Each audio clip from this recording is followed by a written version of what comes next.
And finally, it looks like this thing has finally told me I'm live. I always hate having to click the start streaming in there, and yet it doesn't auto-start itself on YouTube. You know how that's annoying, like on Twitch, you just hit it and boom, you're going? Here, you have to click the damn button in YouTube, then go into the thing, wait for it to get everything, and then you can click start. Hey, it gives me a little time to ease up things, you know, because we've got a pretty big class here, because let me cue the music. It's been a while since we've done this, and for the first time ever, we are doing the Hall of Fame live. Oh, god damn it, I forget the 10-second delay between the theme here, because I'm having to play all this shit off my phone, because we're live. Boy, yeah. it's gonna be one heck of a B-roll here. Yeah, you could say that again. And ladies and gentlemen, that voice is one hell of a B-roll, my folks. And that voice is another special guest as well. And let's just say we are in them crazy, crazy stuff. And besides, we've got it's not a huge class per se, but we've got some pretty noteworthy people, mostly. But we'll get to all that when we get to all that here. It's the WWE Hall of Fame class of 2023. I'm Coffee Lover 239, and with us as always is our resident John Moxley stan, Steven. What's up, everyone? This is where you say hi. Hello, everyone. This is gonna be one must-see Hall of Fame, as the Miz likes to say. Yeah. And of course, we have our other third wheel, Aiden. What's up? And for this occasion, I thought we'd bring in two special guests from our community here. First, you have one of my other main men here. We have Sheepster, going by Kenny Omega's boy toy currently. Wow. It's your boy's boy toy. Ha ha ha. And we have our resident jokester, Kwai Jam.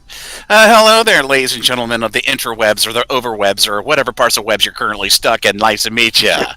And without further ado, why don't we go ahead and jump into this, shall we? Let me get this first hill of Fame inductees themes. There we go. Okay. And here we go. I think this should be showing up. Yes, our first inductee. Let's just start from the top and work our way down. We've got none other than our headline inductee, Rey Mysterio. Oh boy. This is an interesting case because Rey Mysterio has to be, I think, to our knowledge, the first person to be inducted into the Hall of Fame while being an active wrestler. Typically, most of them go in after they retire, but Rey's still going strong here, so, yeah. So let's run down his accolades real quick before we run down his career, and most of it, or at least, and oh boy, there's a lot. One-time WWE Champion, two-time World Heavyweight Champion, two-time Intercontinental Champion, two-time United States Champion, 8-time WCW/WWE Cruiserweight Champion, 4-time WWE Tag Team Champion, 1-time WWE SmackDown Tag Team Champion, 3-time WCW World Tag Team Champion, 1-time WCW Cruiserweight Tag Team Champion, and the 2006 Royal Rumble winner in a hell of a performance. But we're going to have to work our way and build up to that, shall we? So, why don't we go ahead and just get through this early stuff here. So Rey Mysterio first made his debut in Mexico on April 30th, 1989, when he was only 14 years old. He was trained by his uncle, Senior, and wrestled early on in Mexico, where he learned the lucha libre high-flying style that, well, has pretty much been his trademark ever since. And he had several other nicknames, too, before giving the name of Rey Mysterio Jr., and then eventually, from 1992 to 1995, he wrestled in AAA and feuded with Juventud Guerrera. Also, his uncle also took on Guerrera in a tag match. Mysterio Jr. and Sr. faced off against Guerrera and his father, Furza Guerrera. Apologies for mispronunciation, but yeah. Eventually, in 1995, he would sign with Paul Heyman's ECW.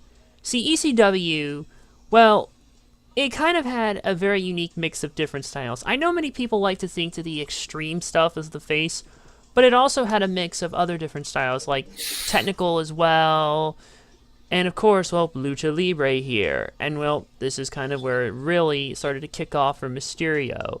He debuted in September 1995 Gangsta's Paradise, defeating Psychosis, who also made his ECW debut. They had a little feud, which had a 2 out of 3 falls match, and even a Mexican death match. Oh, this I gotta look up at some point. And he had a series of matches with ECW newcomer and previous rival in AAA, Juventud Guerrera. In early 1996, his final bout was for ECW at the Big Ass Extreme Bash in March of 1996. And then months later, he would make his mark in WCW and the Cruiserweight division. The Cruiserweight division was kind of an interesting deal back in the day, and he was like one of the faces of the division as well.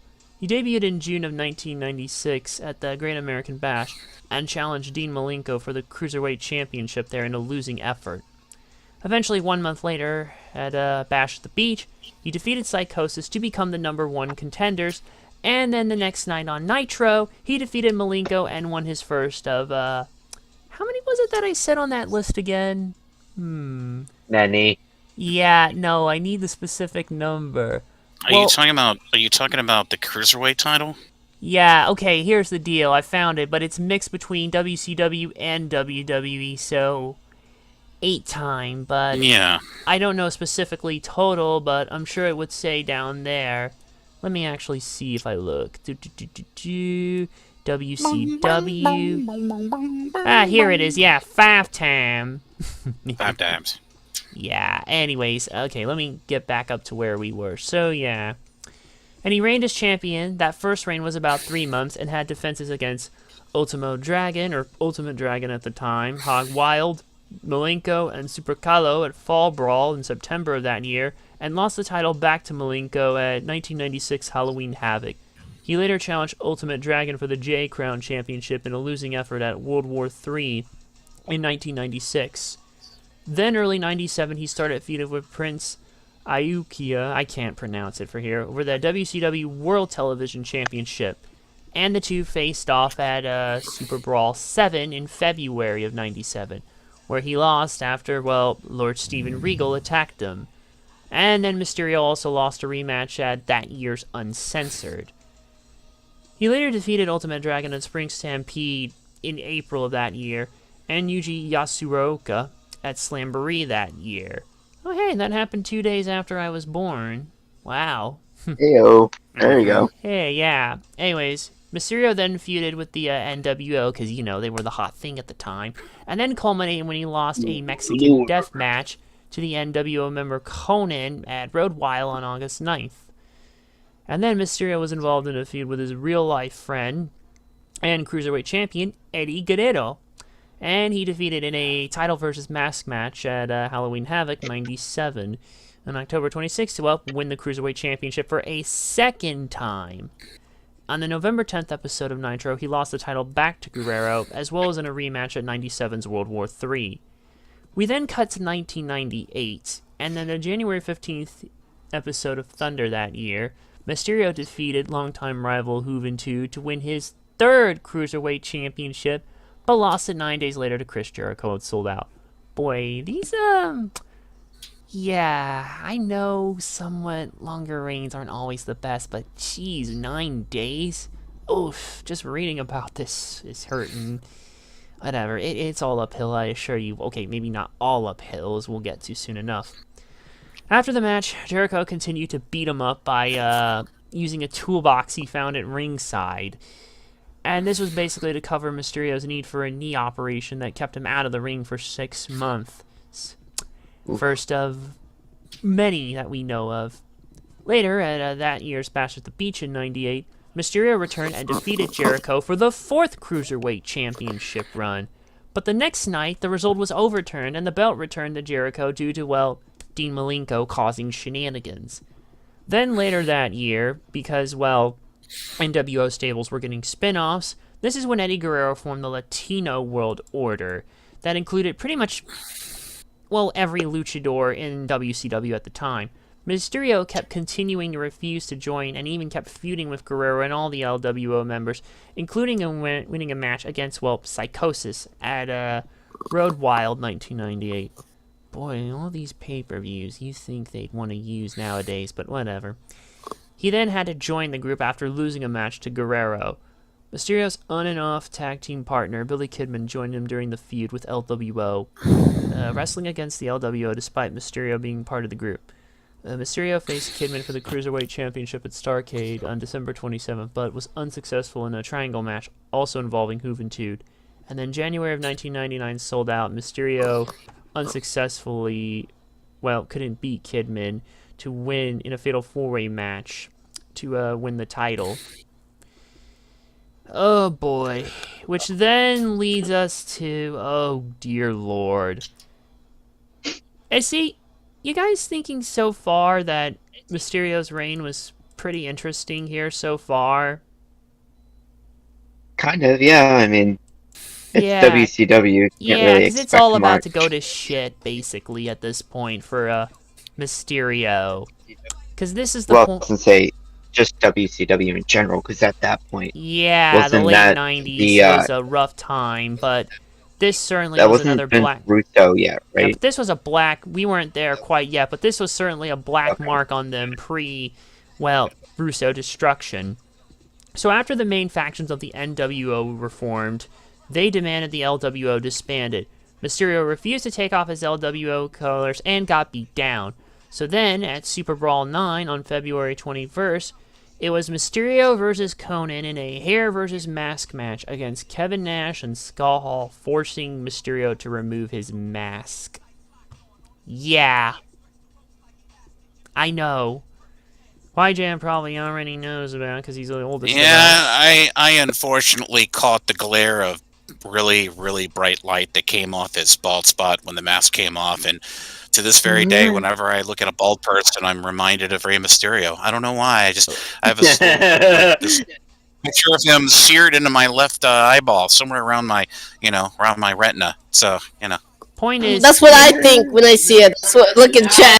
Oh, for God's sake! I knew you'd post that somehow. He's posting the fucking ball, from the fucking SpongeBob movie. Come on. You knew he was going to. You knew he was going to do that one way or another. But anyways, yeah. Needless to say, the point we're getting at is that this was a completely horrible and awful idea. Mm-hmm. Hell, even after the match, But in his defense, it gave the world the opportunity to see what greatness looks like. Yeah, but at what cost? Exactly. Just being funny. Yeah, I know. Alright, after the match, he phoned his uncle to tell him the news. Nice try. Yeah, and Mysterio actually did express disappointment over this, saying basically he was strongly against it, and that the company never understood what the mask meant to him, because it's always a big deal for Lucha Libre. Yep. And to lose that, it's like a significance of things ending, basically. And not just to Mysterio himself, but also his fans and his family. He basically called it a bad move on their behalf, and that losing it hurt him a lot, and that it didn't come as to a climax to a feud with another masked wrestler, which is typically how it's usually done, but just a throwaway match. Yes, it was on a major pay-per-view, but still, yeah, and the same thing... That doesn't excuse it. That doesn't excuse it, and there's even an entire council on Lucha Libre masks in Mexico. And I'm sure we'll get to the point where it gets to WWE, but he does get permission. We're gonna get there soon enough.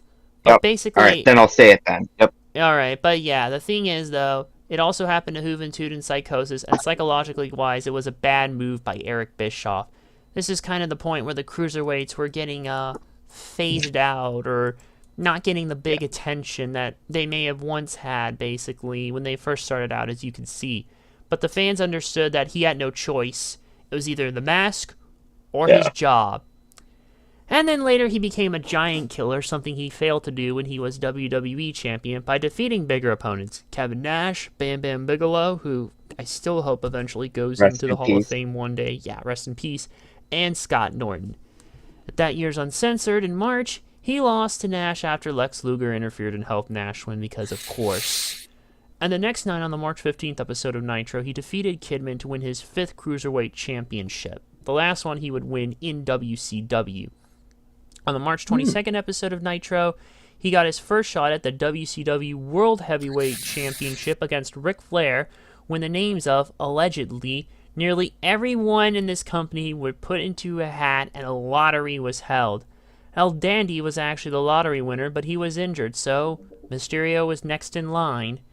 And then it ended in a disqualification for Flair, even though Arn Anderson's interference on Flair's behalf should have theoretically disqualified Flair, because logic in WCW was going off the rails at that point. The following week, I would say it died in after like 96. Oh, there's more to this, I assure you. But following week, Mysterio and Kidman defeated Flair's Four Horsemen stablemates, Chris Benoit and Dean Malenko, to win the WCW World Tag Team Championship, making Mysterio a double champion. Ooh. He later defended the Cruiserweight Championship against his tag team partner, Kidman, at Spring Stampede in, 99.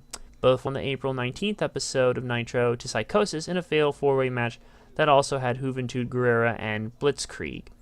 On the following episode of Nitro, he defeated Psychosis to win his 5th Cruiserweight Championship. Yeah, and this time it wasn't overturned, or no craziness here. At Slamboree that year, 1999, Mysterio and Kidman lost the World Tag Team titles to Raven and Perry Saturn in a triangle match that also involved former champions Benoit and Malenko. Which is finally leading us to the last points of Mysterio's run. In mid-1999, both Mysterio and Konnan joined Master P's No Limit Soldiers and feuded with the West Texas Rednecks. Remember them? Anyone? I remember their body odor. Unfortunately. Yeah. It was that luxuriant mixture of rope burn and Dakar Neor. That's what I thought. At that year's Great American... Alright. I was going to say, just going back, oh god, that's just such a terrible name, but knowing that it's the dying days of WCW, it makes sense. Yeah. You mean the hospice care years of WCW? Oh, that's one way of putting it. That's one way of putting it. Yep. It was hospice care. It was not a slow death. It was not a slow burn. It was hospice care. Okay, that life support machine got turned off a long time down before that. Okay, and it's already just dying here, as we're about to see. At the Great American Bash on June 13th, they defeated Rednecks members Kurt Hennig and Bobby Dunicum Jr. And at Bash at the Beach. Oh yeah, that's right. Kurt Hennig jumped. And then Bash at the Beach on July 11th, they defeated the Rednecks in a 4-on-4 elimination tag team match. After Master P's departure from WCW, Mysterio formed the stable with Guerrero and Kidman known as, oh boy, the Filthy Animals. Yep, the Filthy Animals. Basically the Mexican version of Raven's Flock. And this was the only time he ever turned heel in his career. And he wore little horns when he came to the ring, and oh boy. Yeah, unfortunately, we're gonna have to, let's just get through this. Okay, the Filthy Animals soon began a feud with the Deadpool and defeated them in a 6-man tag team match at Road Wild on August 14th, 1999. And later, 1 month at Fall Brawl. On the August 19th episode of Thunder, Mysterio lost the Cruiserweight title to Lenny Lane. Lenny Lane, oh man. Then on the October 18th episode of Nitro, Mysterio and Konnan defeated Harlem Heat to win the World Tag Team Championship. But Mysterio was injured during the match and was sidelined as a result. Kidman substituted for Mysterio and teamed with Konnan during the title defense against Harlem Heat and the First Family, in which the Filthy Animals went on to lose the title back to Harlem Heat. Mysterio returned in early 2000 and remained a steady performer, eventually joining the New Blood faction in early 2000, opposing the Millionaires Club. Oh, good grief. God, the New Blood. Boy, was that a weird time. Now we're really starting to get to the... Now we're in the Vince Russo era, right? Yeah. No, not just Vince Russo. Vince Russo, Ed Ferreira. They were a duo. Oh, so don't forget that. Don't remind me. Ed Ferreira was the one really facilitating the silliness, and you had Russo being the Jerry Springer. You know what I mean? Yeah. So I gotcha. Yeah. Right, on the August 14th cool. episode... I just wanted to get that down. Right, on the August 14th episode of Nitro, Mysterio and Juventud defeated the Great Muta, who's also going into the Hall of Fame this year. My boy. We'll Muta. get to him when we get to him. And Vampiro to win the World Tag Team Championship. But they were stripped of the title after Ernest Miller pinned Disco Inferno with the stipulation that if he pinned Disco, Mysterio and Guerrero would be stripped of the title. The Filthy Animals then The Filthy Animals then feuded with the Natural Born Thrillers in the fall of that year. Born Thrillers. Say, I could have sworn I watched the promo for that shit actually as well on YouTube, where even Mean Gene threatened, or basically at one point told Sean O'Hare to blow it out his ass, and then he had guys that could take out his kneecaps. Oh my, how very startling. Oh god, rest in peace, Mean Gene. Anyways, yeah. And then at Fall Brawl on September 17th, the Filthy Animals fought the Thrillers to a no contest in an elimination tag team match. Mysterio reformed his tag team with Kidman, and the two challenged for the World Tag Team Championship in a triangle match at that year's Halloween Havoc. That's the non-WWE way of calling it a triple threat, or a three-way if we were calling it triangle ECW. Match. Well, golly.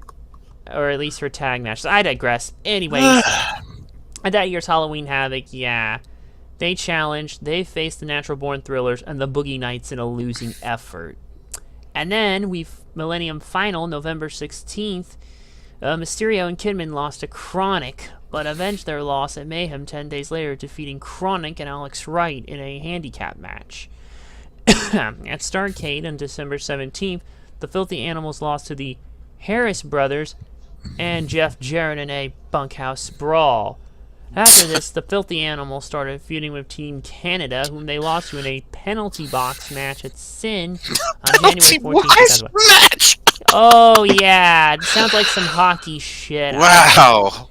Good lord. Boy, I hope that plexiglass was reinforced. Yeah. At Super Brawl Revenge on February 19th, Mysterio unsuccessfully challenged Chavo Guerrero Jr. for the Cruiserweight Championship. Kidman and Mysterio participated in a Cruiserweight Tag Team tournament for the newly created WCW Cruiserweight Tag Team Championship and advanced to the final round, where they ended up losing to Elix Skipper and Kid Romeo. God. Good grief, yeah. And those seem like the same person back then. And on the final episode of Nitro on March 26th, they defeated Skipper and Romeo in a rematch to win the Cruiserweight Tag Team titles before WCW was sold to the WWF. Whew! And, might I add, that was on my negative 4th birthday. Wow. Your negative 4th birthday? I didn't realize you're allowed negatives when it comes to birthday counting. Yeah. I'm just trying to say that's how long ago. Yeah, that was my grandfather's negative 2,400 birthday from back in the 14th century. Yeah. Forgive the cars. I hate you. Anyways, I think we can sum up this run as things always started off promising, but Mysterio, like everything else around that point, was a victim of all of WCW's problems imploding, even if it wasn't very front and center. Yep. And with that, let's glance over this stuff here real quick, because we got a couple other things we get to before we get to his WWE run. After WCW closed down, Mysterio started wrestling independently in Mexico, and made his first ever CMLL appearance, debuting in an 8-man tag team match. He wrestled 10 matches before going back to the U.S. Once he returned to the U.S., he worked in IWA Mid-South, Excitement Wrestling Federation, and the Heartland Wrestling Association. Yeah, Excitement spelled with an X. A literal X. Yeah, because that's K-E-W-L, cool. Well, at least he didn't get hooked up with a Christian wrestling alliance. Holy hell. Oh, good grief. Jeez. Anyways, he wrestled with the likes of Eddie Guerrero and CM Punk. And later, he traveled to Puerto Rico to wrestle in WWC, World Wrestling Council, and he even wrestled Primo Cologne over the WWC Cologne promotion Heavyweight Championship in early 2002. Yes. Yeah. Which finally brings us to where pretty much his big run was. His main run in WWE. In June of 2002, he officially signed there, and promos that hyped his debut began airing. The Junior was dropped from his name, and he was simply billed as, just Rey Mysterio. Back with his mask. Thank goodness. Because the whatever the national Lucha Libre Mask Committee allowed him to wear wear a mask again as long as it was a new one each time after every match. He had to wear a new mask to cover up his face. So he says he has like 100 in his bag with him. It's crazy. And that's dedication too. You got to give him You that. know? Yeah, he's very dedicated to this. That and being face only fashionable. Let's remember that too. Yeah. So he made his debut on the July 25th, 2002 episode of SmackDown as a face, defeating Chavo Guerrero. As a face. Yeah. A face with a covered face. How ironic. Yeah. He eventually began feuding with Kurt Angle that culminated in a match at that year's SummerSlam on August 25th, which Angle won after forcing Mysterio to, tap out to the ankle lock. He later formed a tag team with Edge, being one of the 6 essentials of, the SmackDown 6 during that time, and the two participated in a tournament for the newly created and SmackDown exclusive WWE Tag Team Championship. This was a point in time where SmackDown was really on fire. And they lost to Kurt Angle and Chris Benoit in the finals of the tournament at No Mercy on October 20th. Voted Match of the Year by Wrestling Observer Newsletter. And they won the titles. Yeah, they won the titles when they defeated Angle and Benoit in a 2 out of 3 falls match, but lost it to Los Guerreros in a triple threat elimination match on November 17th. We then go to WrestleMania 19 when he faced Cruiserweight champion Matt Hardy for the title, but lost after Shannon Moore interfered. June 5th episode of SmackDown that year, he defeated Hardy to win the title. After losing the championship to Tajiri on September 25th, he regained it on January 1st, 2004. After a successful title defense against Jamie Noble at 2004 Royal Rumble, Mysterio lost the title to Chavo Guerrero at that year's No Way Out on February 15th. At WrestleMania 20 on March 14th, Mysterio took part in a Cruiserweight Open for the title, but Guerrero retained. That being Chavo. Yeah, this. And then on the June 17th episode of SmackDown, he defeated Chavo Classic to win the title for a 3rd time, and then lost it to Spike Dudley about a month and 12 days later on that episode of SmackDown. So, that is a bit demoralizing to lose from a rival to Spike Dudley. Of all people. That's incredible. Don't worry, it's going to be uphill. Even despite an unsuccessful attempt at regaining the Cruiserweight title, Mysterio eventually formed the team with Rob Van Dam and actually went on to win the WWE Tag Team Championship from Kenzo Suzuki and Rene Dupree. Oh, they were tag champs and a tag team themselves. And that was on the December 9th so one of the few times, let's say one of the few times they were outside of the Resistance gimmick. But Suzuki wasn't in La Resistance. Not Suzuki, the other dude. What was his friggin' name? Max Dupree. No, it was Renee. Do you mean Max Dupree? No. Sorry. Was it Sylvain Grenier? Sylvain Grenier? Grenier, yeah. Yeah, Grenier. him, basically. Him. Yeah. Anyways, and then eventually they defended the title against the former champions at 2004 Armageddon, but lost to the Basham Brothers on the January 14th. God, the Basham Brothers. Good. I was saying that when I was playing Day of Reckoning, and that's when you know they're kicking too much ass, you know that game has AI problems. But anyways, yeah, they lost to the Basham Brothers on the January 13th, 2005 episode of SmackDown after Van Dam was injured. So then Mysterio teamed up with Eddie Guerrero to win the WWE Tag Team Championship back from the Bashams at 2005's No Way Out.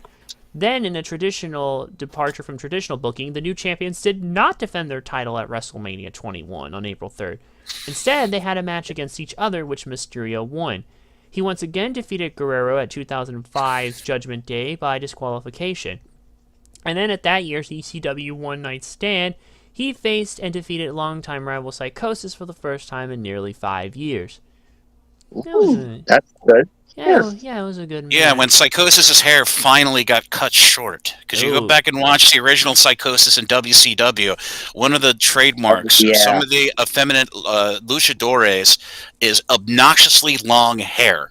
And especially in the mid to late 80s, especially AAA and CMLL, some of those luchadors' hair was so long that the other wrestler would actually trip on his hair. Wow. So Psychosis cut his hair short for that pay-per-view. So thank God.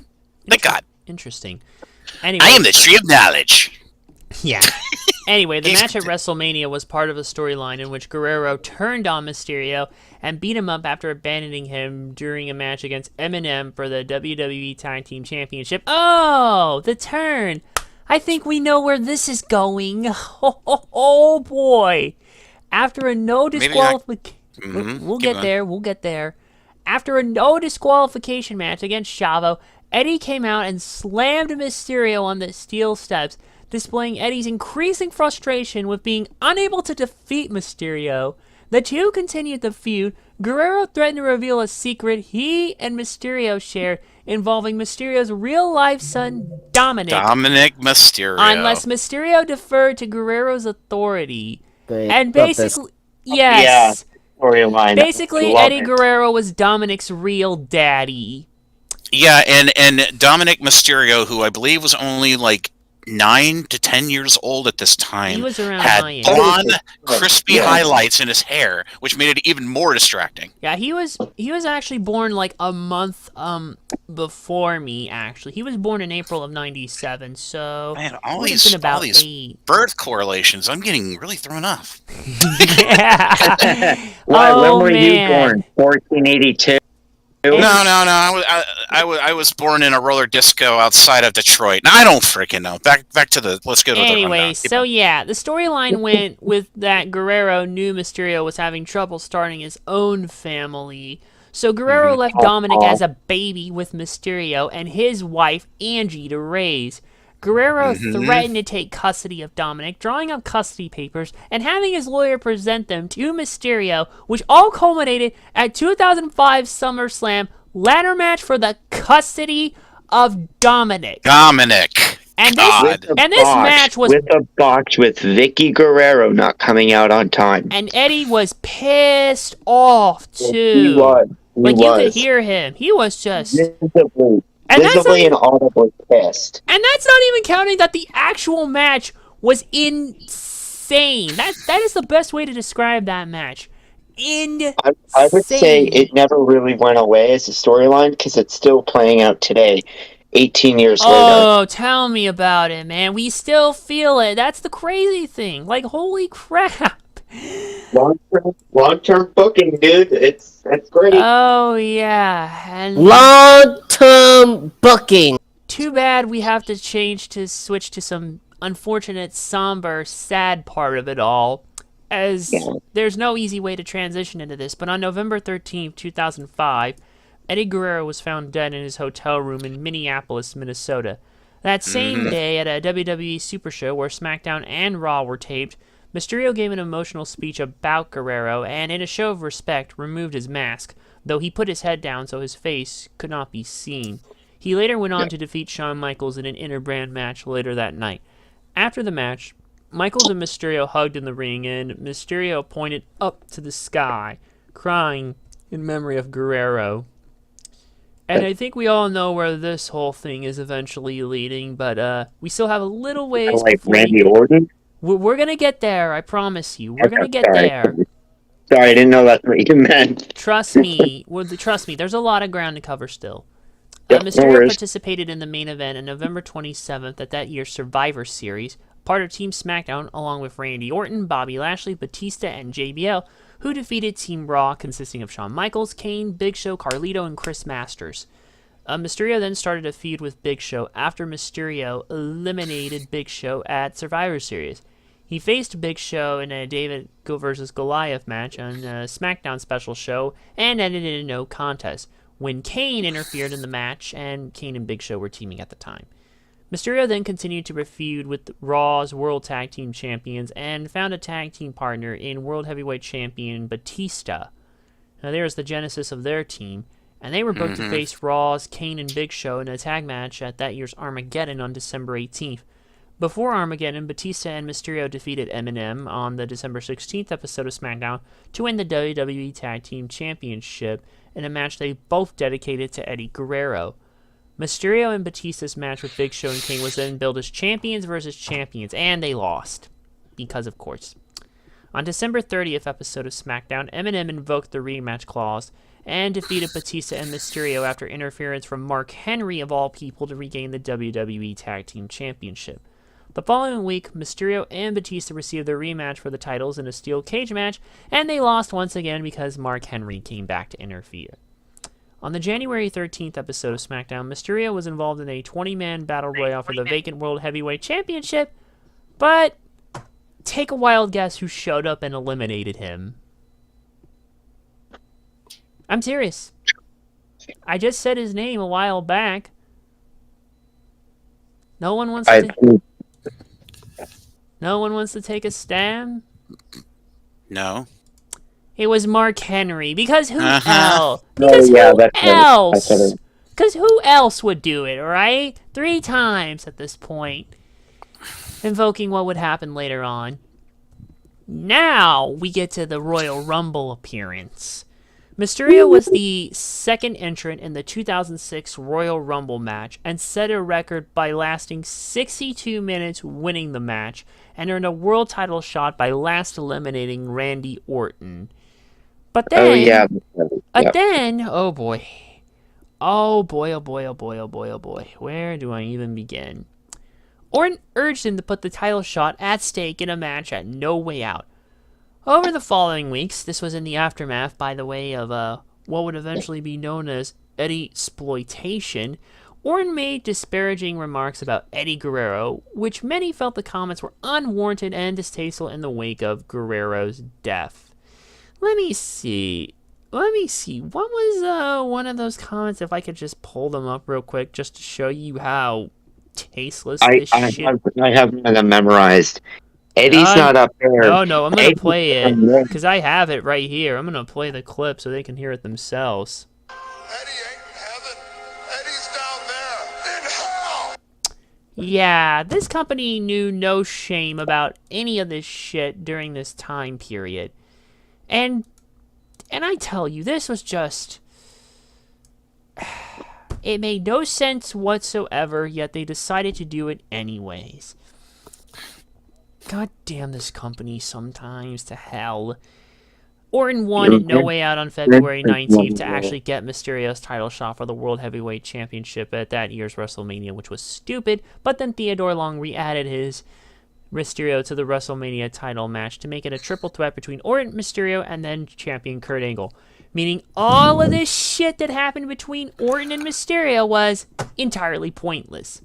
At WrestleMania, Mysterio pinned Orton to become the new World Heavyweight Champion. In what was quite the feel-good moment that was not to be lasted for long, as on the following episode of SmackDown, Mysterio, billed as an underdog champion, made his first World Heavyweight title defense against Orton, and then retained the title against Orton again during a WrestleMania... Or retained again... Blah, I can't speak here. Okay. Mysterio retained the title again during a WrestleMania rematch on SmackDown against Angle 3 weeks later. There. He then quickly moved into a feud with then U.S. champion JBL. After JBL was celebrating his U.S. champion win, stated he deserved the World Heavyweight title. Well, calling him out. The feud then saw Mysterio face off one against 3 opponents by JBL in the 3 weeks leading up to their match. This is basically when the Giant Killer couldn't be invoked to save his life. Basically, they made him look like a chump at this point, even though he was the friggin' World Heavyweight Champion, as he lost against Mark Henry and the Great Khali in separate non-title matches before wrestling came to a no contest. Throw me a frickin' bone here. Anyways, Mysterio retained his title against JBL at Judgment Day on May 21st. The feud intensified when JBL lost the U.S. Championship to Bobby Lashley about 5 days later on SmackDown, after being tricked by Mysterio to take on all comers, corners, like Mysterio himself had.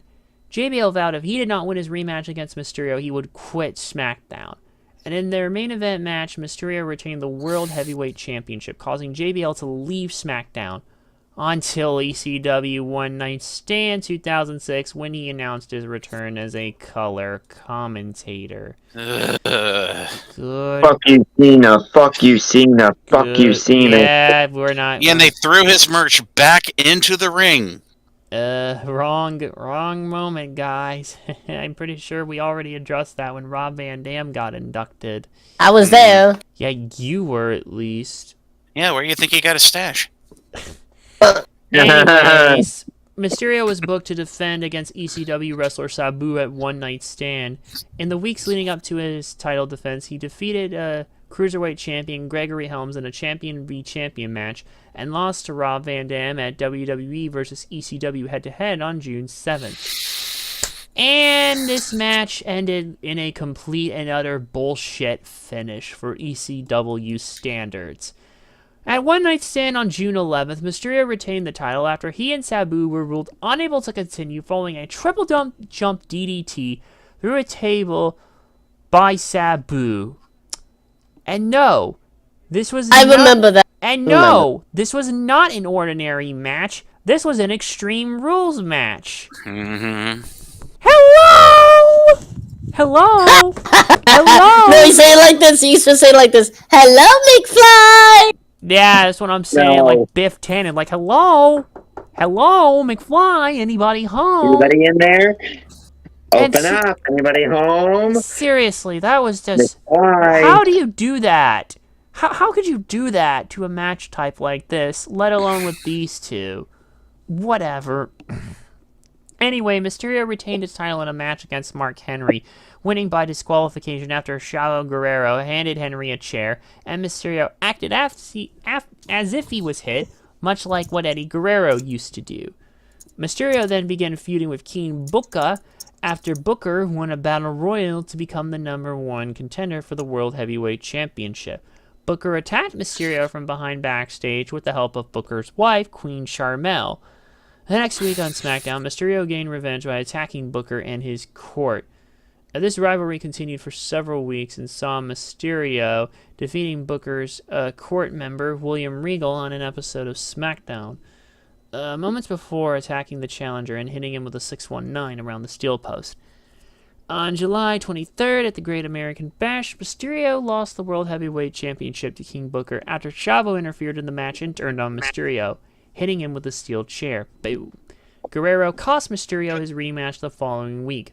The two then had a match at SummerSlam in 2006 on August 20th, where Mysterio lost to Guerrero after Vicky tried to stop both men from fighting, but accidentally knocked Mysterio off the top turnbuckle. Oops. Vicky then, along with Chavo, turned on Mysterio after she hit him in the back with a steel chair and gave him an injury, thus siding with Guerrero. Mysterio defeated Guerrero in a Falls Count Anywhere match at No Mercy that year on October 8th, and then Guerrero challenged Mysterio to an I Quit match on the October 20th edition of SmackDown. In that match, Mysterio lost. Guerrero injured Mysterio's knee, using the match to write out Mysterio for the storyline, out of the storyline, while he had to get knee surgery again. Mysterio then returned at SummerSlam 2007 to defeat Guerrero, and after Guerrero obsessed over Mysterio's return and wanted to injure him again. On the August 31st episode of SmackDown, Mysterio won a champion competition and became the #1 contender for the World Heavyweight Championship, defeating Batista and Finlay. On the September 7th episode of SmackDown, Mysterio had yet another I Quit match with Guerrero, but he won after hitting Guerrero's knees with a chair in a similar manner to which Mysterio had been put out of action to end the feud. Mysterio then began a feud with the Great Khali, which led to a World Heavyweight Championship match at Unforgiven 2007, and was later made a triple threat involving Batista, who won it. So that covers most of that. From this point forward, he bounced around between several various storylines. So some ups and some downs, definitely, but yeah.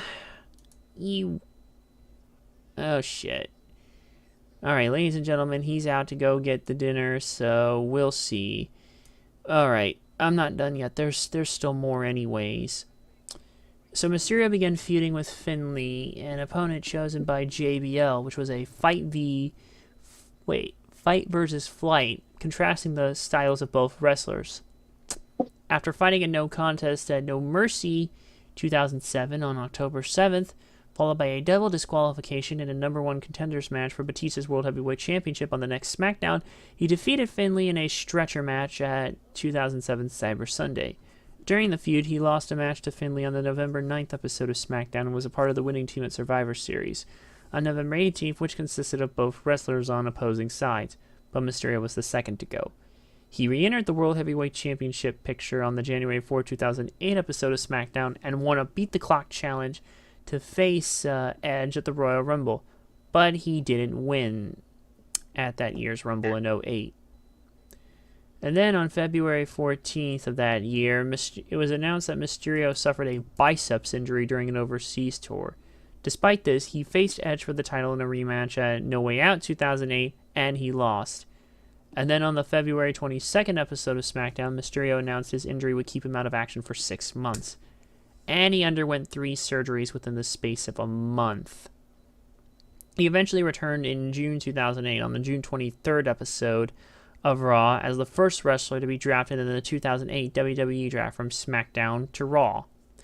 He made his Raw in-ring debut on July 7th, pinning Santino Marella after a 619. Then General Manager Mike Adamle, yeah, remember him? Oh, brother. Alright, let's just keep going. Okay, Mike Adamle announced John Cena was injured and that Mysterio would replace him in the championship scramble at Unforgiven. Next week, Mysterio made his return to Raw after an extended absence by attacking Kane, turning back numerous claims that Kane ended his career. Mysterio then made his in-ring return at Unforgiven 2008 on September 7th, competing in the World Heavyweight Championship Scramble match, won by Jericho. Mysterio put his mask on the line in a match at No Mercy on October 5th, which was won by disqualification after Kane took him out with a steel chair. He defeated Kane at Cyber Sunday on October 26th, this time in a no-holds-barred match, and again at Survivor Series on November 23rd, when the pair were on opposing sides in a 5-on-5 elimination match. And at No Way Out in 2009, Mysterio competed in the Elimination Chamber match for the World Heavyweight Championship, but was eliminated by Edge when the two were the last men in the match. Whew! Seriously, so much Mysterio has done, am I right? Yeah. That was before Edge hurt his neck, right? We'll probably get to that soon enough. Okay. And now we go to his Intercontinental Championship era. At WrestleMania 25, Mysterio defeated JBL for the Intercontinental Championship in 21 seconds. And this made Mysterio the 21st Triple Crown Champion in WWE history. And this is when JBL finally stopped his in-ring action, literally screaming out, "I quit" on the mic. Mysterio was drafted back to SmackDown during the 2009 draft on the April 13th episode of Raw, making the Intercontinental Championship exclusive to SmackDown for the first time since August of 2002. He then entered into an extensive feud with Chris Jericho, retaining the title against him at that year's Judgment Day. During the second match, Extreme Rules, Jericho won after he unmasked Mysterio and pinned him, losing the title. Mysterio and Jericho were booked in a title versus mask match that was then scheduled for the Bash on June 28th, which Mysterio won once again to regain the title. He then moved into a feud with Dolph Ziggler, whom he retained the title against at both Night of Champions and SummerSlam. On August 2nd, though, it was announced that he would be suspended for 30 days, effective September 2nd, for violating the company's wellness policy. Before suspension, he lost the title on September 1st, aired September 4th, against John Morrison. In an interview with Mexican newspaper Record, Mysterio stated that he was suspended for a drug he was using for his knee and his arm. He stated that he had a prescription for the drug, but was unable to produce it in time to prevent his suspension due to being on vacation and doing a promotional tour. This wouldn't be his only wellness policy violation, but we'll get to that. When he returned, he began a storyline with Batista. They lost to Chris Jericho and Big Show in a match for the unified WWE Tag Team Championship at Hell in a Cell 09.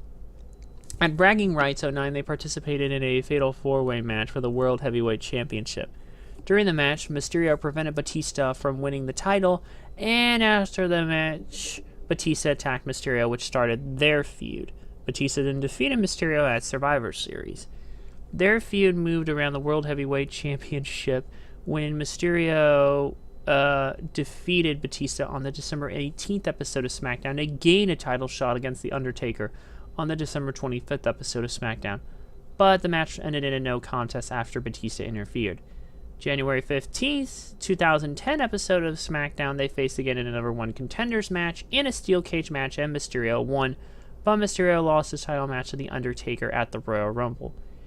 Since February, Mysterio had begun a feud with CM Punk that involved his stable, Straight Edge Society. During the Elimination Chamber match, Mysterio eliminated Punk.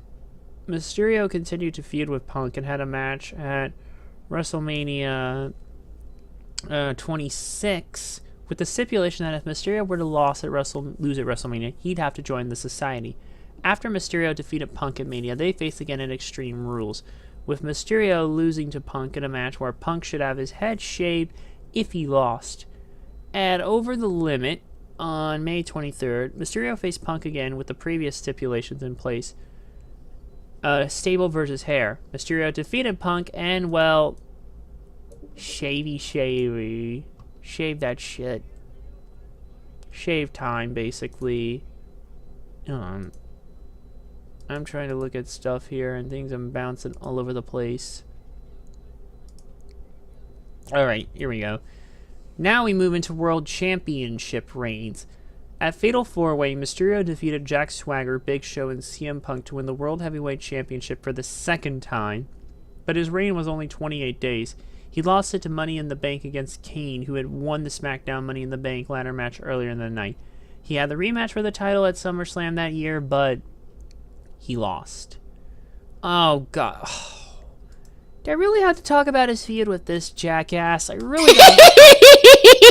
Your favorite. You better shut the fuck up right now. Shut the fuck up. Why are you doing this? Do you want me to suffer? Yes. I don't. Yeah, you don't. At least, hey, Coffee, you want me to lie? Or did you want to be honest? What? Where's the friggin' truth and all Wait, that? let me play the clip. No, play the clip. no, don't play it. Wait. I gotta play the Bobby Fish clip. I gotta play. No. Is the lie. Steven, you're driving me crazy and you don't often do that. Well, now you know how I feel. Let's just focus on this. How did you even know I was gonna say him anyway? That's his biggest feud besides Eddie Guerrero. No. Not even close. No. I don't even know what the fuck to say right now. His feud with Guerrero was much bigger. Okay, let's just get this over with. Okay, between August of 2010 and January 2011, Mysterio feuded with the debuting Alberto Del Rio, or Alberto Del Dipshit, as I shall refer to him for the rest of this. If I ever have to bring him up. I don't mind that. Thank you. Anyways, a Mexican wrestler who was portrayed as a high-class aristocrat. During Del Dipshit's debut on the August 20th episode of SmackDown, Mysterio lost to him by submission. They both participated at bragging rights as part of the victorious Team SmackDown, but during the match, Del Dipshit attacked Mysterio. At Survivor Series on November 21st, assuming 2010, Mysterio and Del Dipshit led two opposing teams as part of the traditional Survivor Series match, which thankfully Team Mysterio won. They also participated at TLC in a Fatal 4-Way TLC match for the World Heavyweight Championship, won by Edge. His feud with Del Dipshit culminated on the January 7th, 2011 episode of SmackDown in a 2-3 Falls match, which unfortunately Del Dipshit won by countout. Mysterio's next feud was against Cody Rhodes.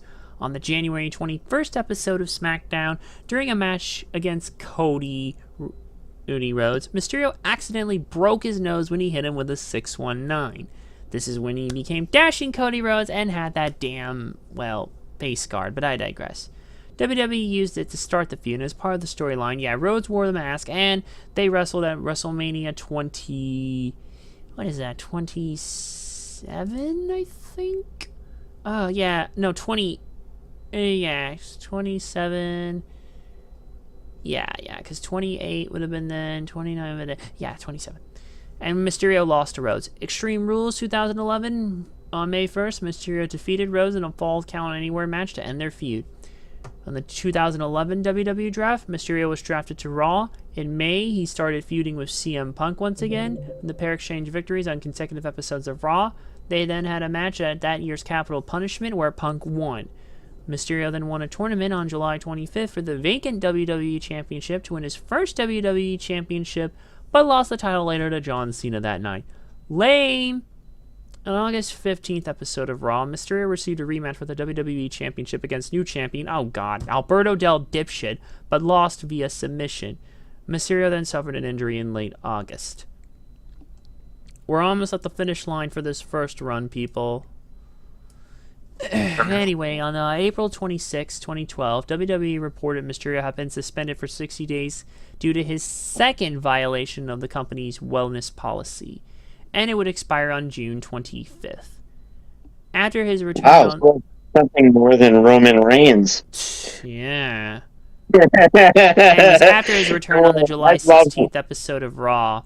Mysterio had 2 matches at SummerSlam and Night of Champions for the Intercontinental Championship held by Miz. But he was defeated both times. Since September 2012, he was paired with Sin Cara as a working tag team. Despite working for 3 months, Mysterio took the decision to leave WWE when he saw no creative direction about his tag team with Sin Cara. The team dissolved in December since Mysterio was taking time off and Sin Cara underwent knee surgery. To write him off television, the storyline was that the Shield attacked them and Mysterio suffered an injury. In March, Mysterio took another leave of absence due to a legitimate knee injury, explained in a storyline attack by Mark Henry. Which finally leads us into the last stretch of everything.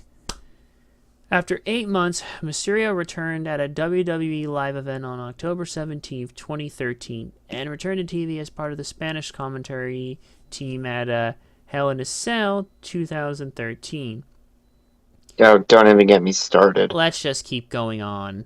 On November 18th episode of Raw, Mysterio saves CM Punk and Daniel Bryan from an attack by the Wyatt family and the Real Americans, Jack Swagger and Antonio Cesaro, which led to Mysterio being part of a 10-man tag team elimination match at Survivor Series on November 24th, in which Mysterio's team lost after he was eliminated by the sole survivor, Roman Reigns.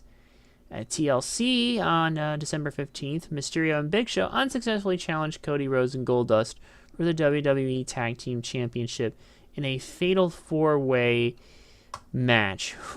Also involving Ryback and Curtis Axel, and the Real Americans. At WrestleMania 30, Mysterio competed in the Andre the Giant Memorial Battle Royal, but was eliminated by eventual winner Cesaro. And on April 7th, 2014 episode of Raw, he made an appearance and lost to a returning Bad News Barrett, subsequently deciding to take time off to heal a wrist injury. During his hiatus, it was reported that Mysterio wanted to leave WWE, but the promotion had extended his contract without approval. Mysterio did not return to WWE programming and instead appeared in a video message at AAA's Triple Mania 22, I think here, and also visited Lucha Underground. On February 26, 2015, WWE officially announced Mysterio's contract had expired, ending his nearly 13-year tenure with the company. Whew! Are you guys cutting out? Because that whole thing just cut out for me. Oh, no. I don't know. Not quite sure. Well, that's it. That was his first run in WWE, and... I think it was. Oh. That was a lot of ground to cover. Sorry if I haven't given much to anyone else, but just... That was You're a all lot. good, Duffy. Thanks. You're all Just, good. That was a lot to get through. Oh. Yep. Ugh. So, yeah. I A don't lot blame of you on that highs, one. a lot of lows, but you know what? It was memorable. Wasn't it? Yeah, it's I forgot about some of that, most of that. Yeah, well, 'Cause I now only came around when the Shield started. well, I I'm mean, glad I jogged your memory at least. yeah, I mean, I'm into the early WCW, not the Vince, not the shit Not Russo. Russo's garbage. And Ferrara. We can't forget Ed Although, Ferrara, as Qui-Jam as mentioned. as entertaining as it was also bullshit. Yeah, let's just finish the rest of this up so we can get back to his later run. After Mysterio had left WWE, 5 days after, he agreed to work with Lucha Libre AAA Worldwide for the first time since 1995. He made his in-ring return as part of AAA's 2015 pay-per-view Rey de Reyes, or King of Kings, on March 18, 2015, and teamed up with, well, Mizatias, well, the former Sin Cara, aka Mystico, to defeat a, oh boy, I'm gonna butcher this, maybe, or maybe not. Los Perros de Mal team up El Hijo del Perro Aguayo, fuck that last word up, and Pentagon Jr. And with Mysterio scoring the winning pin. This match is notorious for showing wrestler Perro Aguayo Jr.'s death in the ring following a drop kick from Mysterio. Mysterio delivered a kick. That was rough. He delivered a drop kick to Perro's back, causing him to fall to the second rope, setting him up for the 619, which involved Mysterio running toward the rope, grabbing it, and spinning around 180 degrees, hitting the person on the face with his legs. Mysterio, seeing that something was wrong due to Perro becoming limp, purposely missed. They continued performing while each coming up and checking on Perro. The match finished after they realized something serious happened. The ref, wrestlers, and locker room crew came out and took him out of the ring using a piece of plywood. He was pronounced dead by doctors later that night. His official death was ruled as cardiac arrest. What? Did not know about that. You didn't know? That was a serious fucking deal when that happened, man. It was pretty big. And the fuck? I did not know about that. I mean, yes, people have died in the ring like Owen Hart. That's the only one I really. Not like this, basically. Miss Sala, like what's the one in Noah? Shit, what's his name? Yeah, I forget. Yeah, but yeah, let's just. Yeah, it was very tragic what happened, but yeah. Hold on, I'm gonna. Okay, close that there, and we can go back to this now. Then, on May 24th, 2015, Mysterio came together with a Mystico, or Miatzes, and... God damn it, he's back! I can't fucking escape him. I'm still gonna call him Del Dipshit. Or El Dipshit Patron, or whatever the fuck. Dipshit, to form the Dream Team for the Lucha Libre World Cup. The trio won the tournament, defeating Johnny Mundo, Matt Hardy, and Mr. Anderson in the finals, with Mysterio pinning Mundo for the win. For Triple Mania 23, Triple A's biggest show of the year, a dream match between Mysterio and Mizitz took place. Both wrestlers teamed during their time in WWE and AAA, but had never competed against each other. Mysterio won, forcing Mizitz to submit to a Fujiwara armbar. After the match, Mizitz turned Rudo and sprayed mist at Mysterio's face and challenged him to a lucha de apuestas. In early February 2016, AAA announced Mysterio had left AAA due to financial issues between the two parties. Despite not directly working, he participated in the 2016 Lucha Libre World Cup alongside Dr. Wagner Jr. and Dragon Azteca Jr., known as Team Mexico International, and they finished in third place. He had a couple other runs as well and some other independent stuff. Appeared in the House of Glory, facing Amazing Red, faced Ricochet in Drive Wrestling, PJ Black in Black Destiny Wrestling, AJ Styles at a 5-star wrestling show in UK, Alberto Del Dipshit in Guitar Pro Wrestling, amongst others. I'm sorry. It's just so funny. Yeah, I know. You'll hawk it up. All out, the precursor to all We're gonna get to that. We're gonna get to that, I promise. He even faced Kurt Angle for the upstart UR Fight promotion on March 20th, 2016, and defeated him in a 2 falls match with assistance from Riff Raff, of all people. And then in January 2016, he noted he was even considered opening up his own wrestling school as well. Oh yeah, I totally forgot about that. And then on April 30th, 2017, at WCPW Pro Wrestling World Cup Mexican qualifying round, Mysterio won the Mexico leg with Penta El Zero M, defeating Alberto Del Dipshit in the semifinals, and defeating longtime rival Juventud Guerrera in the finals. In round 16, he lost the English qualifier to Will Ospreay. And then, and All In on September 1st, 2018, he teamed up with Mexican luchadors Fenix and Bandito in the main event of All In, losing to the Golden Elite team of Kota Ibushi and the Young Bucks, Matt and Nick Jackson. In between some of this indie stuff, he did have a short stint in Lucha Underground. He signed with them in December of 2015 and appeared on the second season, teaming with Dragon Azteca Jr. and Prince Puma, aka Ricochet, to defeat Ivelisse, Johnny Mundo, and Son of Havoc, and Fenix, Jack Evans, PJ Black, and Cortez Castro. Most of them I know was Ray Phoenix. That's all I know. Yeah. And then, god damn it, another piece of shit in Joey Ryan. Wait, what the heck? Why is he a piece of shit? You don't know? You know what? Oh. I don't want to get into it now, okay? I don't want to get into it now, alright? Because it's going to sour everything. Okay. And, Go on. yeah, it's Me Too, and that's all I'm going to say. No more words. And Mr. Cisco in a 4-way trio tag team elimination match for the Lucha Underground Trios Championship. Mysterio was the second competitor to ever enter the second ever Aztec Warfare match, and was the final elimination by eventual winner Matanza, if I can pronounce it right. And in January of 2016 at Ultima Lucha 2, Mysterio defeated Prince Puma. On April 9, 2016, Mysterio was in an Aztec Warfare match when he eliminated Matanza Quieto after Mysterio was eliminated by Johnny Mundo.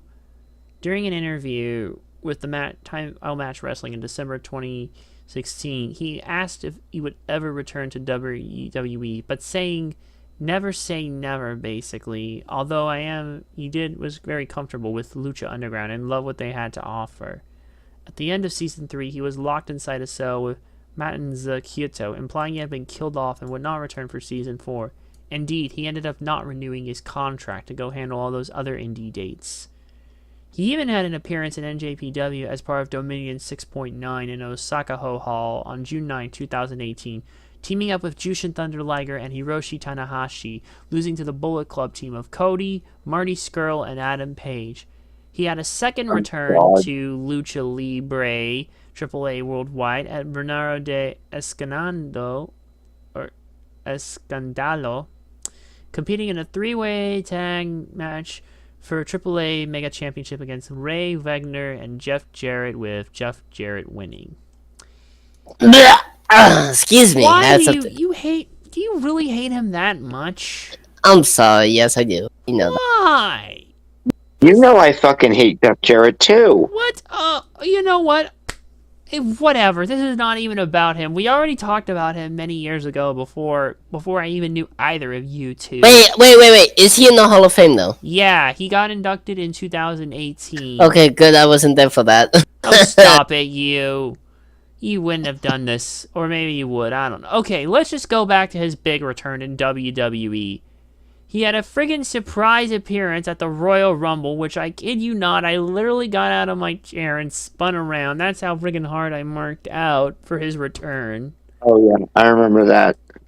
And I remember they were posting spoilers on Instagram going, who do you think it's going to be? And I wasn't looking, so I didn't know. Yeah. And then okay. And then the greatest Royal Rumble, but he didn't win either of the matches, obviously.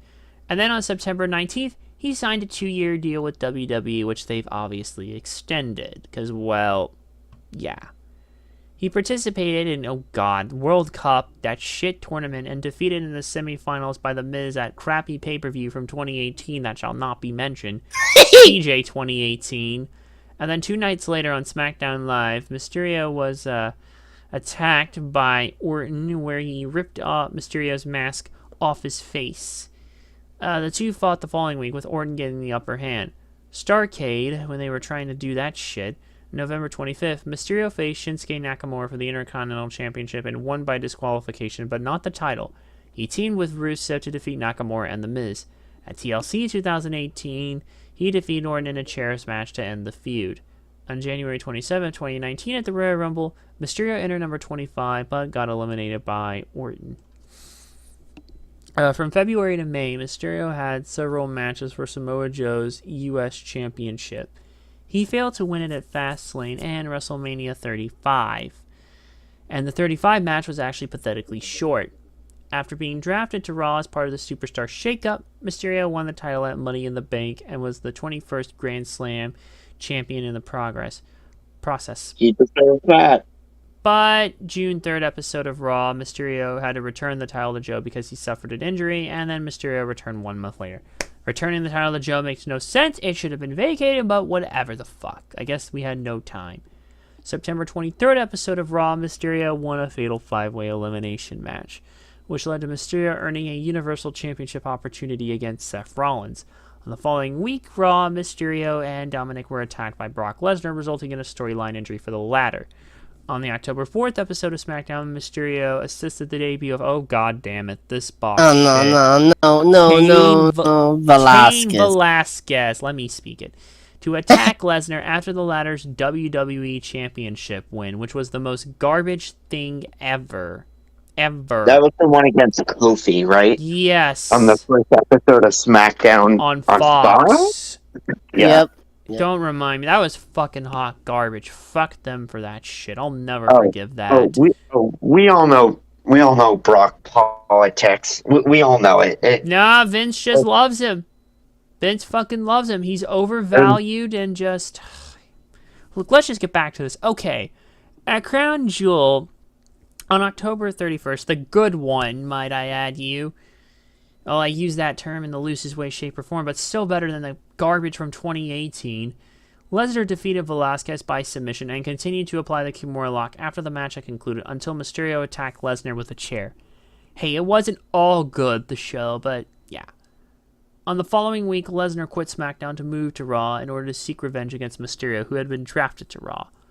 At Survivor Series on November 4th, Mysterio lost to Lesnar despite interference from Dominic. Mysterio then regained the U.S. Championship on the November 25th episode of Raw, defeating AJ Styles, but lost 31 days later at a house show in Madison Square Garden to Andrade. He tried to win the title back on the January 6, 2020 and January 20th episodes of Raw, but Andrade retained. So now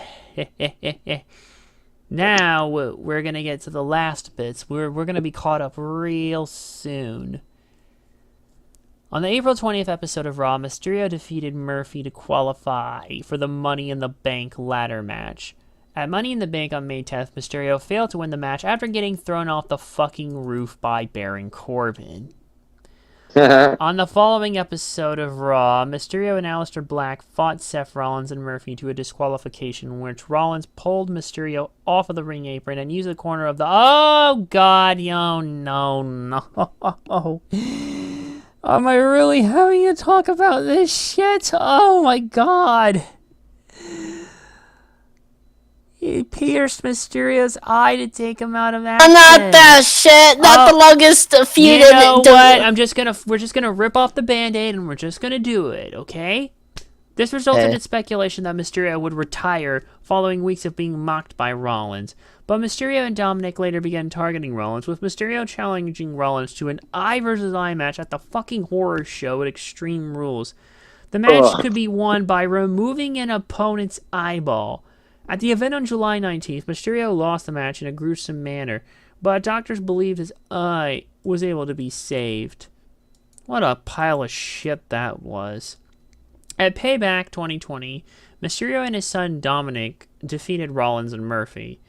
As part of the 2020 draft, Mysterio was drafted to SmackDown. Mysterio and Rollins faced each other in a no-holds-barred final chapter match on November 13th episode of SmackDown, which Mysterio won after assistance from Murphy, who turned on Rollins. At Survivor Series that year, November 22nd, Ray and Dominic would both compete in a dual-brand battle royal, but they both went bye-bye. On January 26th at Superstar Spectacle, Mysterio, Ricochet, the Dilsher Shanky, and Giant Zangier. The fuck? Defeated Cesaro, Dolph Ziggler, King Corbin, and Shinsuke Nakamura. At Royal Rumble on January 31st, 2021, Mysterio entered at 26, but would later be eliminated by... Do it! Say the line! Soon after the Royal Rumble, Mysterio started teaming up with Dominic and on the WrestleMania edition of SmackDown. On April 9th, they faced the Street Profits, Otis and Chad Gable, and the champions... Shut the fuck up and don't you start with that shit, or I'm gonna DDT you. Ooh. Yeah, and the champions, Dolph Ziggler and Robert Roode, for the SmackDown Tag Team Championship in a losing effort as the champions retained. At WrestleMania Backlash on May 16th, Mysterio and Dominic defeated Ziggler and Roode to win the SmackDown Tag Team Championship, becoming the first ever father-son tag team champions in WWE history. On the June 4th episode of SmackDown, the Mysterios retained their titles against the Usos, albeit with controversy, as Jimmy's shoulder was lifted, although the referee wasn't aware. After Adam Pearce and Sonya Deville granted a rematch later that same night, the Mysterios again retained their titles after Roman Reigns interfered and attacked them, causing a disqualification, and they were both assaulted by the Tribal Chief afterwards. Following week on SmackDown, Ray called out Reigns for attacking Dominic and challenged Reigns to a Hell in a Cell match for the namesake pay-per-view on the June 20th. But before Reigns could answer, Ray attacked Reigns with a kendo stick, but was ultimately overpowered. And while Dominic joined the brawl, Reigns powerbombed Dominic over the rope and out of the ring. The next day on Talking Smack, Paul Heyman, Reigns' special counsel, formally accepted Ray's challenge on Reigns' behalf. However, on June 17th, Ray posted to Twitter that he did not want to wait until Sunday, and it was announced the match would take place on the June 18th episode of SmackDown, marking the first ever Hell in a Cell match to take place on SmackDown, in which he was defeated by Reigns. At Money in the Bank on July 18th, the Mysterios lost the titles to the Usos in the pre-show, ending their reign at 63 days. At SummerSlam on August 21st, Mysterios failed to win the titles from the Usos in a rematch. As part of the 2021 draft, Ray and Dominic were drafted to Raw. October, Mysterio entered King in the Ring, but he lost to Sami Zayn in the first round. On October 25th episode of Raw, Mysterio competed in a fatal 4-way ladder match to determine the number one contender for the WWE Championship, which was won by Seth Rollins and featured Kevin Owens and Finn Balor. Royal Rumble 2022, Raider number 23, but was eliminated by Otis. The following episode of Raw, Mysterio lost to AJ Styles in an Elimination Chamber qualifying match. Around this time, Ray, along with Dominic, were involved with a feud with The Miz. At Elimination Chamber that year, 2022, February 19th, Mysterio defeated Miz in the pre-show. On the first night of WrestleMania, on April 2nd, the Mysterios lost a tag team match to The Miz and social media star Logan Paul. On the June 27th episode of Raw, Mysterio competed in Money in the Bank qualifying Battle Royale won by Matt Riddle. Which finally leads us up to the present day. Oh my god, we spent an hour and a half on this. Holy shit. The following weeks, Mysterio began a feud with the Judgment Day. Finn Balor, Damian Priest, and Rhea Ripley. They wanted to have Dominic join the stable. At SummerSlam in 2022, Mysterios defeated Balor and Priest in a no disqualification match due to interference from a returning Edge, the Judgment Day's former leader. On the following episode of Raw, they faced the Usos for the undisputed WWE Tag Team Championship in a losing effort. At Clash at the Castle on September 3rd, Ray teamed with Edge to defeat Balor and Priest, and after the match, Dominic hit Edge with a low blow and a clothesline of Ray, disbanding the Mysterios. On the October 14th episode of SmackDown, he was transferred to SmackDown. On Thanksgiving, Ray was attacked by Dominic and Ripley after Ray refused to let them into the house. And on Christmas Eve, Dominic and Ray visited Ray's parents' home. A confrontation ensued between Dominic and Ripley, Ray, and Angie, Ray's wife and Dominic's mother, outside the house, with Dominic shoving Ray and Angie slapping Ripley. The police arrived shortly after and kayfabe arrested Dominic. This is where he becomes this so-called hot time. He's a condom. At the Royal Rumble in 2023, Rey was scheduled to enter the Royal Rumble match, but was unable to compete due to presumably being attacked solely by Dominic, who entered the match at number 18, or the entire Judgment Day. On Valentine's Day of that year, Dominic and Ripley intruded on Rey and Angie's Valentine's Day dinner, where the latter party immediately gave way to the former. At the end of the dinner, Dominic fled the restaurant after the two police officers entered the premise thinking this was a sting operation on him, as he was the most wanted man on TikTok. Ripley was left to pick up the bill before leaving. On March 10th, it was announced that Mysterio would be inducted into the WWE Hall of Fame as part of the class of 2023. On the March 24th episode of SmackDown, with the Mysterio family in attendance, Mysterio would lose to LA Knight due to Dominic's interfering. Dominic would then go up to the Mysterio family and antagonize him to the point where Dominic told his mom to shut up. Rey finally hit Dominic, and they're going to have their match at WrestleMania 39. I think Dominic's going to win that. You know what? Save it for when we do the predictions tomorrow, okay? Oh. That's it. Stop that. That's it. You did, yeah. Rey obviously deserves it. What's your favorite moment of his, Steven?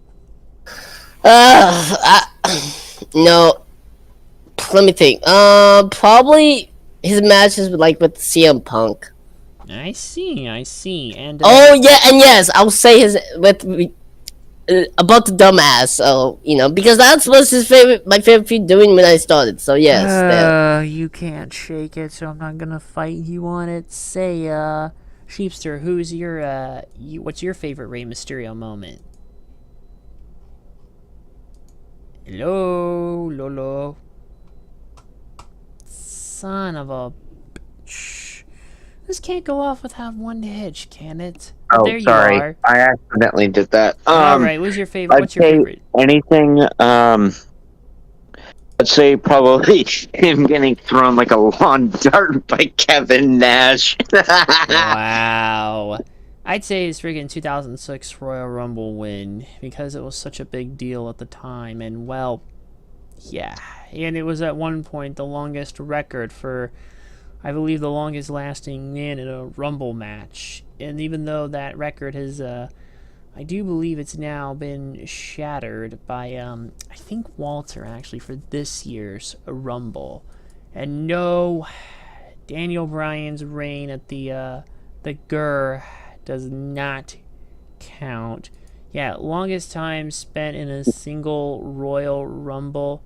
That is indeed, Walter, for this year's Rumble. Yeah, I am not counting that one, but yeah, we'll ask everyone else when they get back or not their favorite moments of them all. So yeah, that took long enough, and I can't possibly sum up the Great Muta enough. So let's go through the abbreviation on the WWE's website as we switch over to the Great Muta, KG Muto. What more can you say about the Great Muta that probably already hasn't been said before? Okay, that's a bit loud. But yeah, the Great Muta is definitely one of the legends of Japanese wrestling. Like, when you think of all-time greats from Japan, KG Muto is someone who comes to mind. On March 15th, it was announced that he would inducted into the WWE Hall of Fame, joining Rey Mysterio, who he's crossed paths with. So, Great Muta's recognized accolades: 4-time IWGP Heavyweight Champion, 3-time Triple Crown Heavyweight Champion, 1-time GHC Heavyweight Champion, 1-time NWA World's Heavyweight Champion, 1-time NWA Television Champion, 1-time WCW World Tag Team Champion, winner of the 1992 Battle Bowl, and he's popularized, or innovative moves such as the Shining Wizard, Moonsault, Mutalock, and Asia Mist. So if you've ever seen any other wrestlers do that, you can thank him. So Muta is a world-renowned and featured wrestler performing in Japanese promotions: All Japan Pro Wrestling, New Japan Pro Wrestling, and Pro Wrestling Noah. But of course, he also competed in, well, WCW. He started at NJPW, making a name for himself before heading to WCW, battling the likes of Sting, Lex Luger, and even Stone Cold Steve Austin. Pause. He has to go to bed, I Oh, think. God darn it. Yay, it's just you and me now! Oh, dear. Don't, idiot. Stop it. You're muted right now because you're being an annoying twat here. Jesus, that Mysterio shit took too long. Are you gonna behave now? Or am I gonna have to stop? Because this is not good. Look, it was his stunning nickname. He won titles all over the globe and was a 9-time heavyweight champion in the process. Muda's legacy includes becoming an innovator of moves still used to this day. Muda Lock, Shining Wizard, which is used by Tegan Nox, and he sprayed mist in his opponent's eyes, inspiring future superstars such as Tajiri and Asuka to utilize the devastating strategy. Though not the inventor of the moonsault, Muda's perfection of it wowed audiences dating back to the 80s. He wrestled for over 39 years, but hung his boots up this year, facing off against current superstar Shinsuke Nakamura in one of his final matches. So, yeah.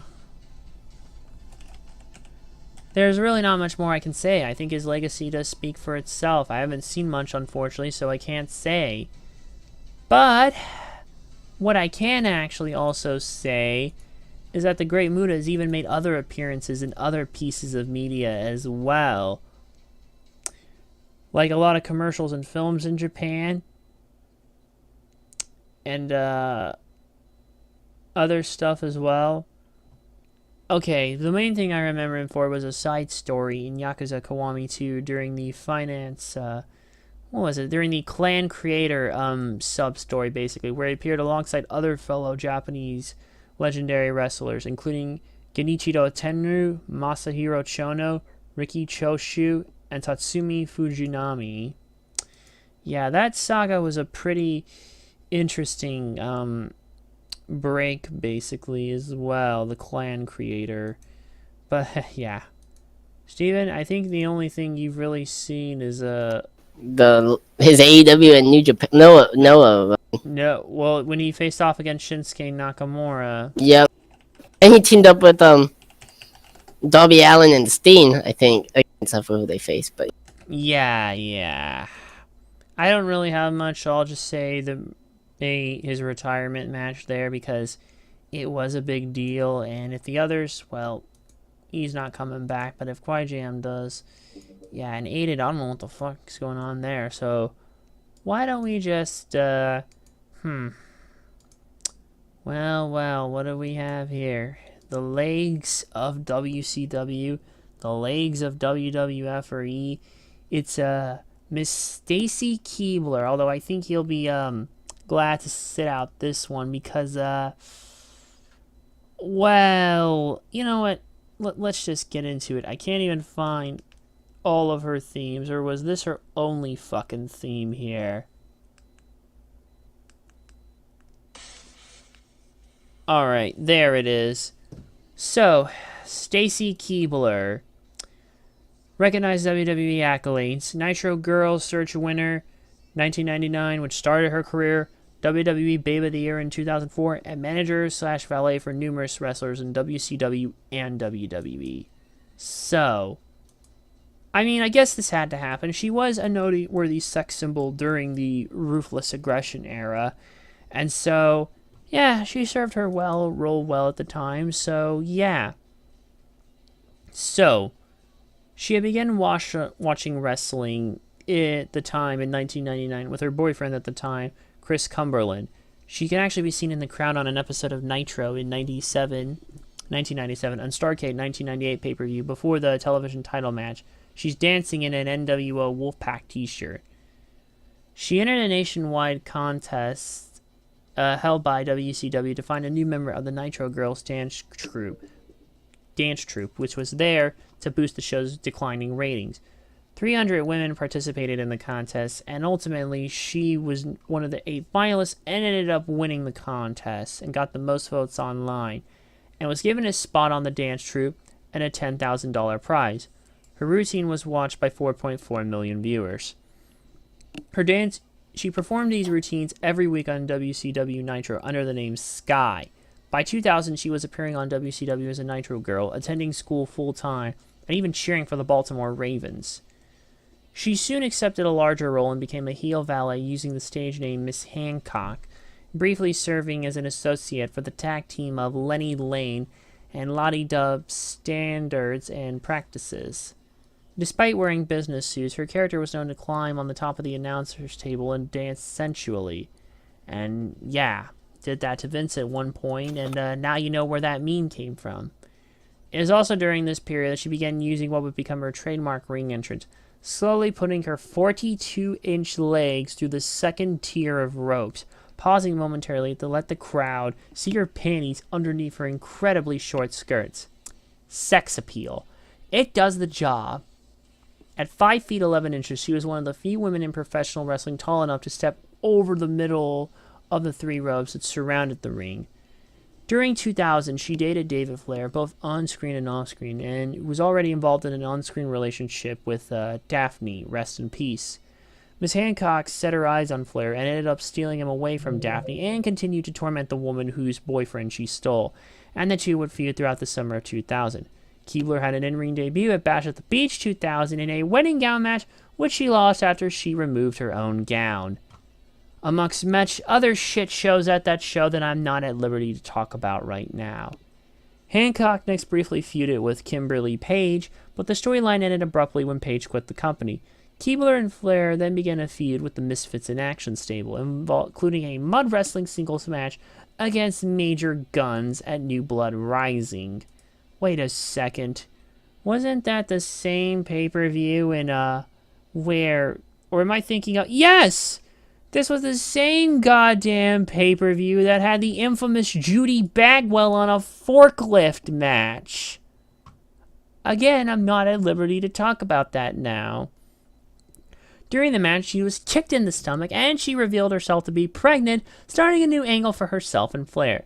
The endings of the storyline were for either Flair, Ric Flair, or Vince Russo, of all people, to be the goddamn child. Oh my god, you sons of bitches. Angle ended prematurely as she revealed it to be false, broke up with Flair, was taken off television.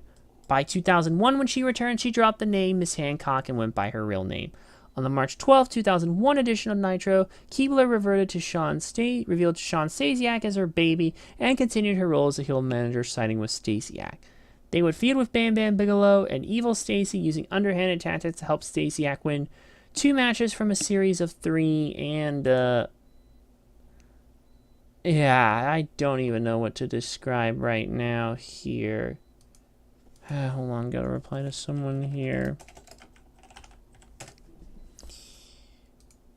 Anyways, and eventually this was for the final edition of Nitro, included as well 2 weeks later on March 26. Which finally brings us to her World Wrestling Federation / entertainment run. When WCW was purchased by the WWF in 2001, Keibler was one of the many Time Warner contracts that was bought out by the WWF. She debuted on the June 14, 2001 episode of SmackDown, when then face Shane McMahon brought her to the ring to distract then heel Rhino, causing him to lose a match. She then became a heel and joined the Alliance. Was an evil, mean girl that had a sadistic side and loved watching other people's pain and misfortune, and enjoyed mocking them by pointing and laughing. She originally teamed up with real-life then heel Tori Wilson, and the pair feuded with Trish Stratus and Lita. During the feud, the 4 wrestlers competed in the first ever tag team bra and panties match at the Invasion pay-per-view, which Trish and Lita won by stripping Stacy and Wilson down to, their bra and panties. What else? After this, she and Tori moved on to targeting Jacqueline, and were shown backstage enjoying watching Jacqueline cry over the elimination of Shadrick McGee from Tough Enough. Stacy and Tori defeated Jacqueline in a handicap match on Raw with help from Ivory. On the heat before SummerSlam, Stacy, along with Tori and Ivory, brutally attacked Lita backstage by injuring her knee, with the intent of preventing her from competing against them later that night. Stacy also had a brief reunion with Shawn Stasiak and a short alliance with Taz, and battled the likes of Spike Dudley and Tajiri. Stacy found it amusing how short these men were and told Tori that their height made them lesser men. Bullshit! Tori began dating Tajiri at this time and caused Evil Stacy to begin an on-screen rivalry with her former friend. They then started with a couple mixed tag team matches involving the women, and Stacy sneak attacking Tori backstage on an episode of Raw. As the invasion angle was nearing its end, Keibler became the manager of the heel Dudley Boys, first appearing in this role on the October 1st, 2001 episode of Raw, and was nicknamed the Duchess of Dudleyville. Oh boy. There is still too much shit to cover. Anyways, during this time, she continued to show her sadistic side, watching Tori Wilson and Spike Dudley get driven violently through tables, and enjoyed being the one to give the order to the Dudley Boys to put Tori through a table. Stacy couldn't hide her joy at seeing Tori suffering at her feet and laughed at the sight. Then, a few days later on SmackDown, Stacy watched with glee as the Dudley Boys threw Spike outside the ring and through a table. As Michael Cole acknowledged how wicked Stacy was and called her evil woman.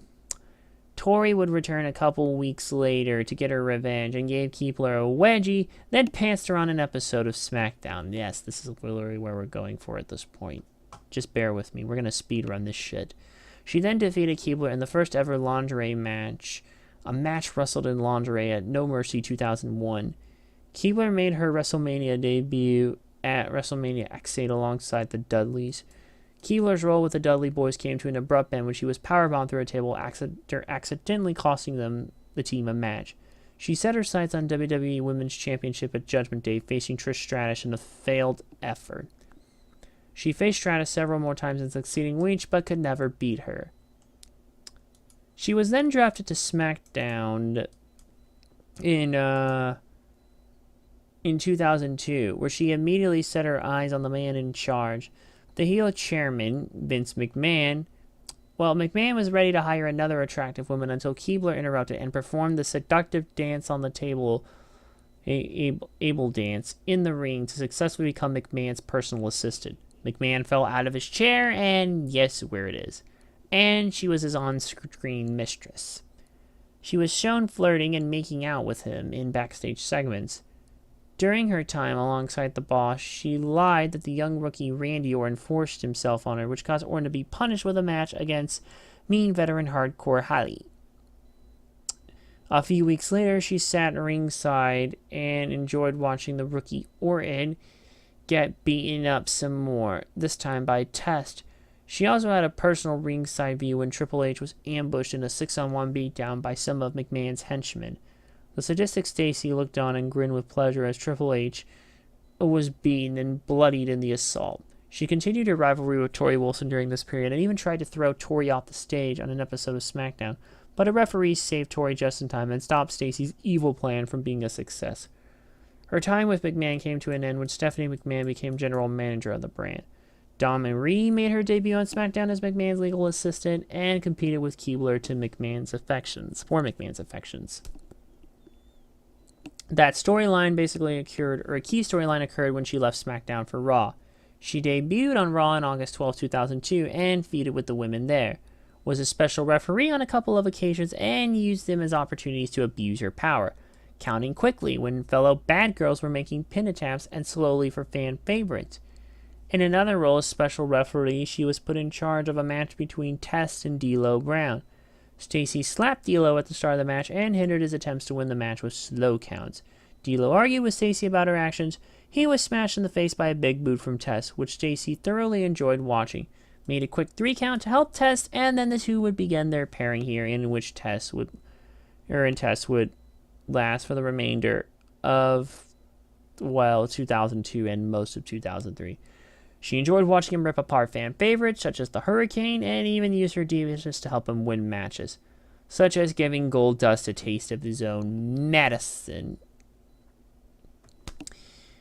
As Test's on-screen marketing agent, she came up with the idea that they should call his fans. Oh, God fucking damn it. This was... Call his fans testicles. Seriously. Cut his hair and reshape his image. The gimmick became popular with the audience, apparently, and the couple switched from being villains into fan favorites in November of 2002, her first time as a babyface in WWE. Spring of 2003, though, he became a verbally abusive piece of shit to Keibler, who also started managing Scott Steiner. After months of build-up, Keibler finally left Test for Steiner on the June 2nd edition of Raw. Steiner defeated Test for Keibler's services at Bad Blood, and Keibler seemed happy as Steiner's new manager, as the two alluded to having more than a professional relationship. Hey, they didn't call Scott Steiner the big bad booty daddy for nothing. Test, however, continued to harass Keibler and Steiner until Steiner accepted a rematch with Stacy's services on the line. On the August 18th episode of Raw, Test won after faking a leg injury and blindsiding Steiner with a big boot. A match was then set of Unforgiven, to where Test won. He would not only retain Keibler's services, but he would get Steiner's as well. Keibler's interference backfired. Test won. Steiner turned heel by attacking Keibler after her interfering in his match on the September 29th episode of Raw backfired. For a time, Test and Steiner worked as a tag team, and basically, Keibler was their on-screen sex slave. Jesus Christ. And it ended on December 1st when Mick Foley freed Keibler from her contracts with Test and Steiner by temporarily firing them. She was one of those, by the way, who recorded a soundtrack for WWE Originals. Her and Jim Johnson recorded Why Can't We Just Dance for the album. She was then placed in a feud involving Tori Wilson and then babyface Sable, both of whom had recently posed for Playboy. Keibler aligned with Miss Jackie, neither of whom had posed for the magazine, claiming they deserved to be in Playboy over Sable and Wilson. Keibler and Jackie challenged Sable and Wilson to a tag team evening gown match at WrestleMania 20, which they lost when Jackie was pinned by Wilson, and the feud was dropped afterward. Before it was dropped, all performers were playing face characters at the time. She took over the 2004 Raw Diva search for a few weeks, which led to several tag matches against heel gimmicks of Gail Kim, Trish Stratus, and Molly Holly, and partners with Nydia and the face gimmick of Victoria. Keibler got upset victories over Kim, Stratus, and Holly, and earned a women's championship title match on October 11, 2004, but could not beat Stratus yet again. Keibler also competed in the first ever Fulfill Your Fantasy Diva Battle Royale for the WWE Women's Championship at Taboo Tuesday, along with Victoria, Nydia, Gail Kim, Molly Holly, Jazz, and then champion Stratus. She was eliminated second to last after jumping over the top rope to avoid hitting the turnbuckle, followed by Molly Holly knocking her off the apron to eliminate her.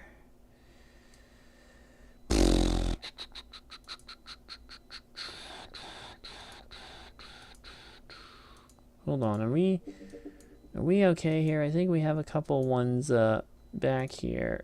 Hold on. Ugh. What the hell? Who changed the icon? What the... Oh, now that's not changed. It's just the text is bad there. My bad here. My bad. Oh, how far are we anyways? Oh my god, I think we've been live for like an hour or so.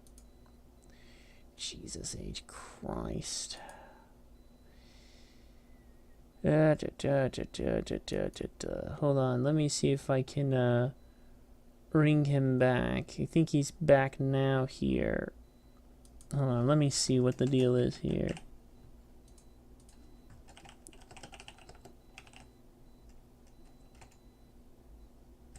Alright, so back to this here while I'm trying to speedrun this. Where were we? Okay, here we were.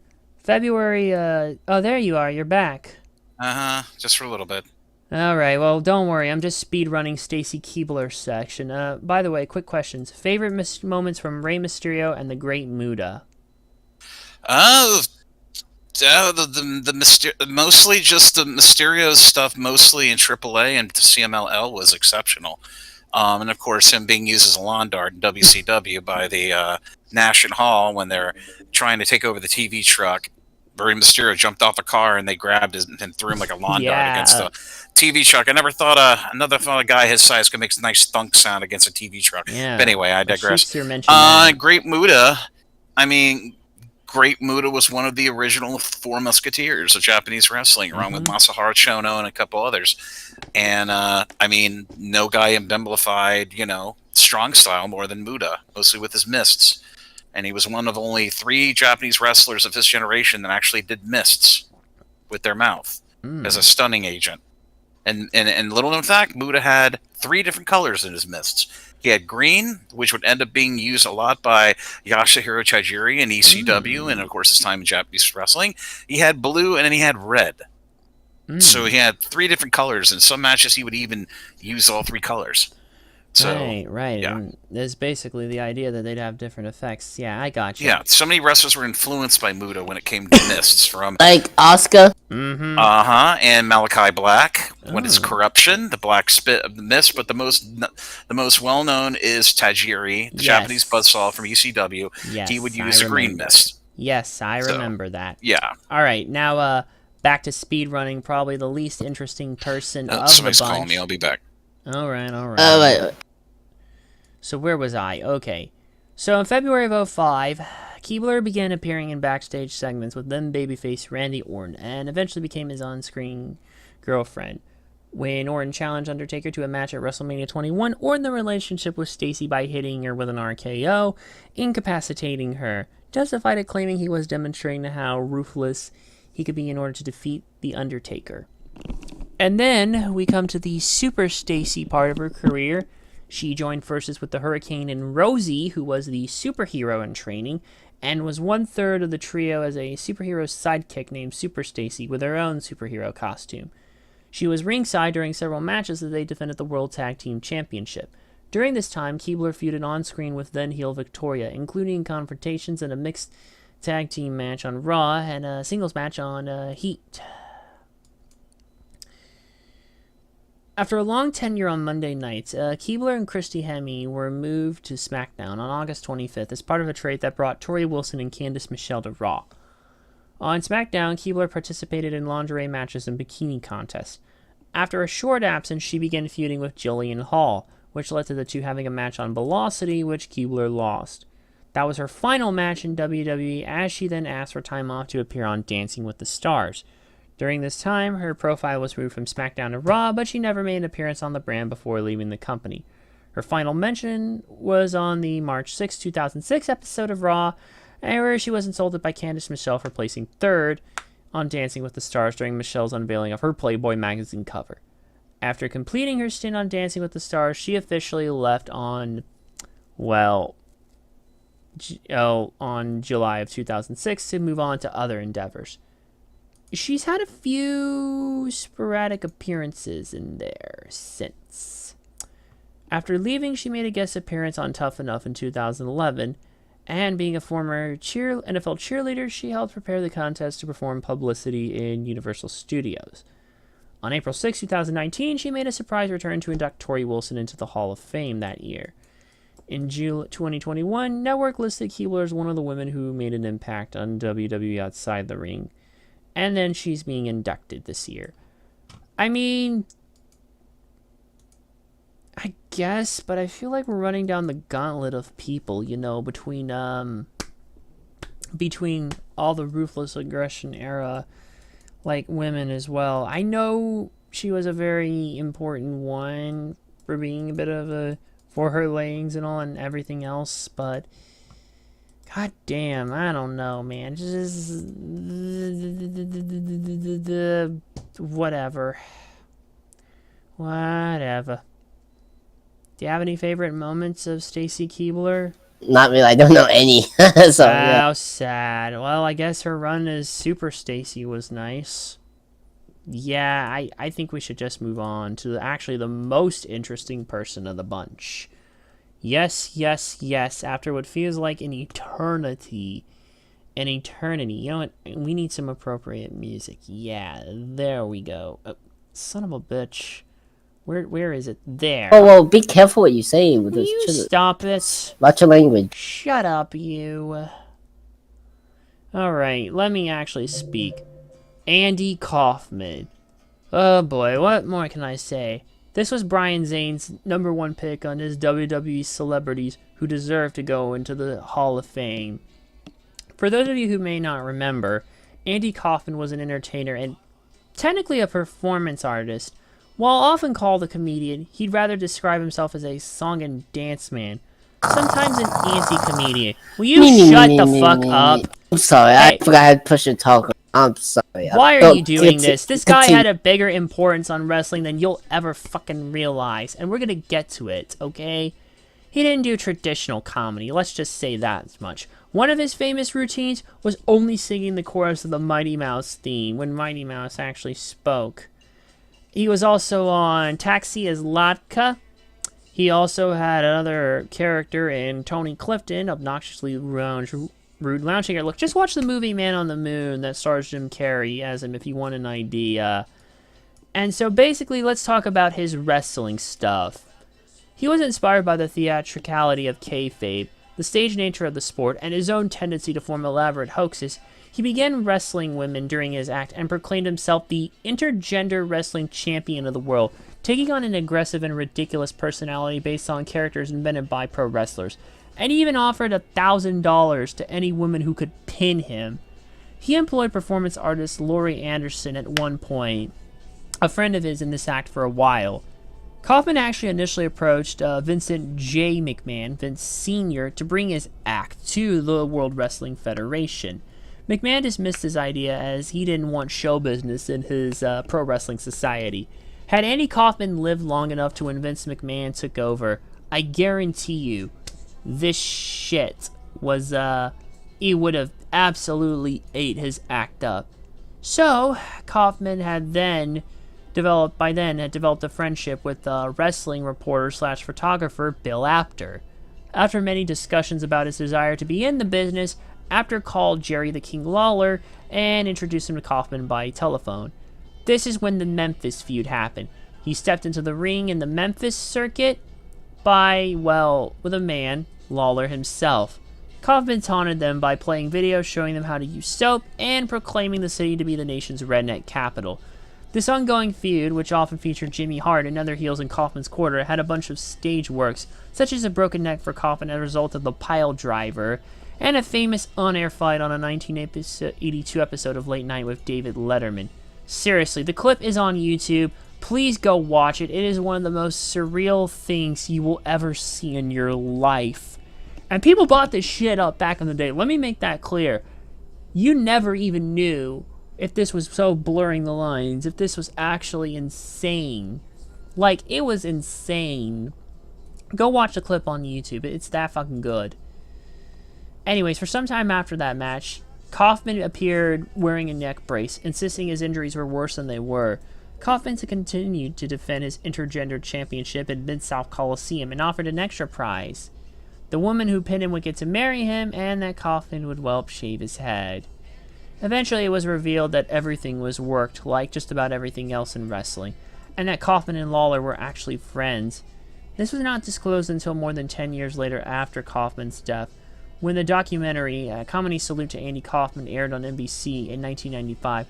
Jim Carrey, who later revealed the secret, later went on to play Kaufman in the 1999 film Man on the Moon, and in a 1997 interview with Memphis Flyer, Lawler said he had improvised during their first match and the Letterman incident, which you could definitely feel.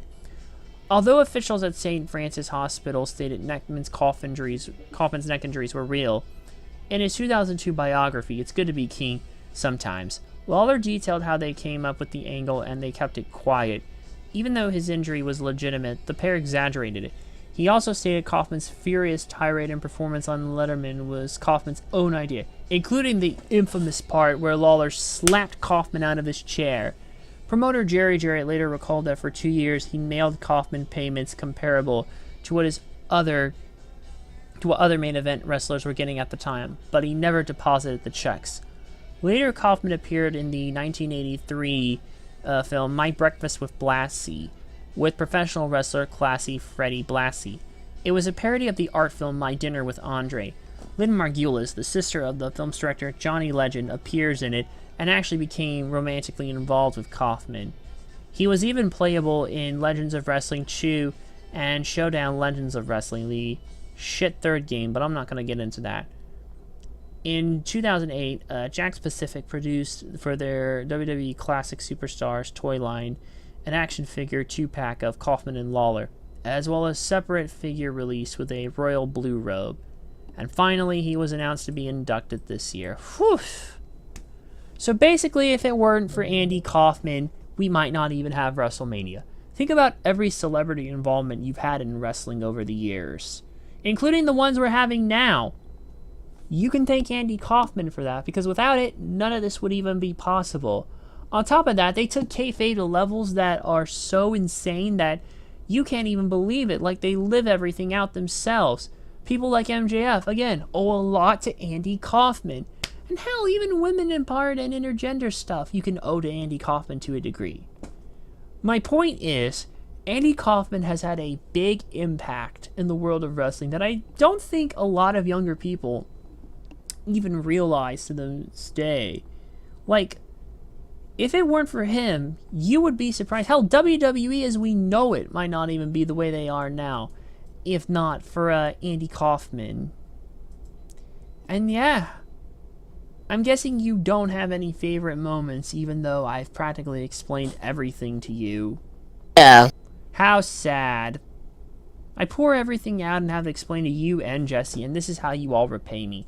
And the only other two who would it, one of them is off with another call, and the other one is off to bed. Sleeping.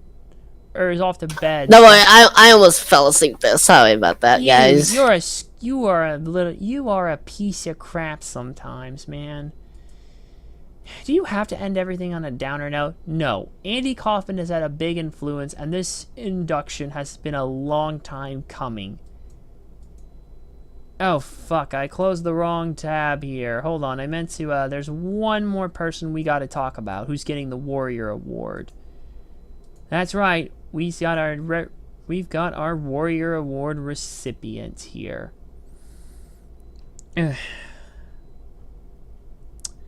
This is a posthumous one, and it's former referee, the late great Tim White, who's a former referee and producer for WWE and backstage assistant for Andre the Giant, so you know how big of a deal he is.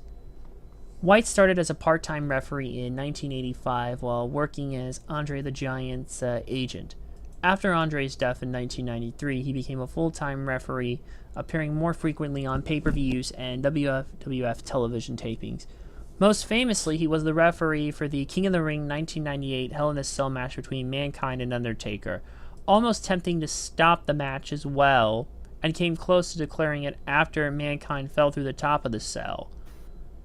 But Foley begged him not to. The match continued, and is one of the most legendary matches in history. Will you fucking stop it? Sorry. Someone help. Hold on a minute. Someone help. He cannot stop saying it, even when talking about Tim. No, wait. No. I'm getting him in. If he don't. All right.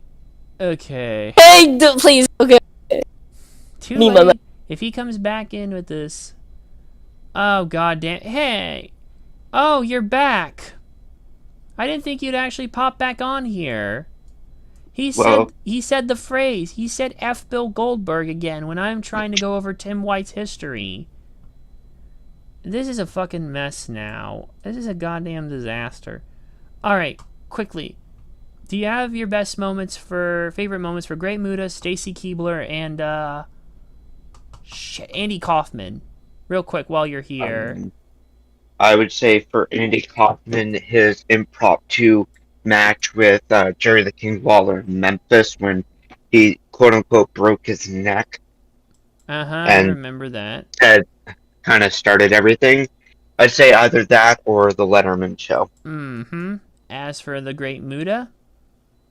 Probably him and Sting becoming best buds after Buddy Matthews was about to hit Sting with his bat. That insult to injury. What was that? Rampage? Rampage? I can't remember anymore. One of the, anyways, God, yeah, his one of the Taco Bell's shows. kicking in. His Taco Bell's kicking in. And I gotcha. And Stacy Keibler? Oh, that's a good one. I haven't watched a whole lot of Stacy Keibler. I would say maybe. Oh, that's a really good one. Oh boy. Hold on. I am getting another. Hold on. Hold on.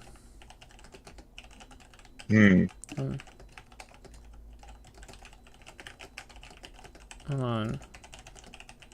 No worries. Hold on.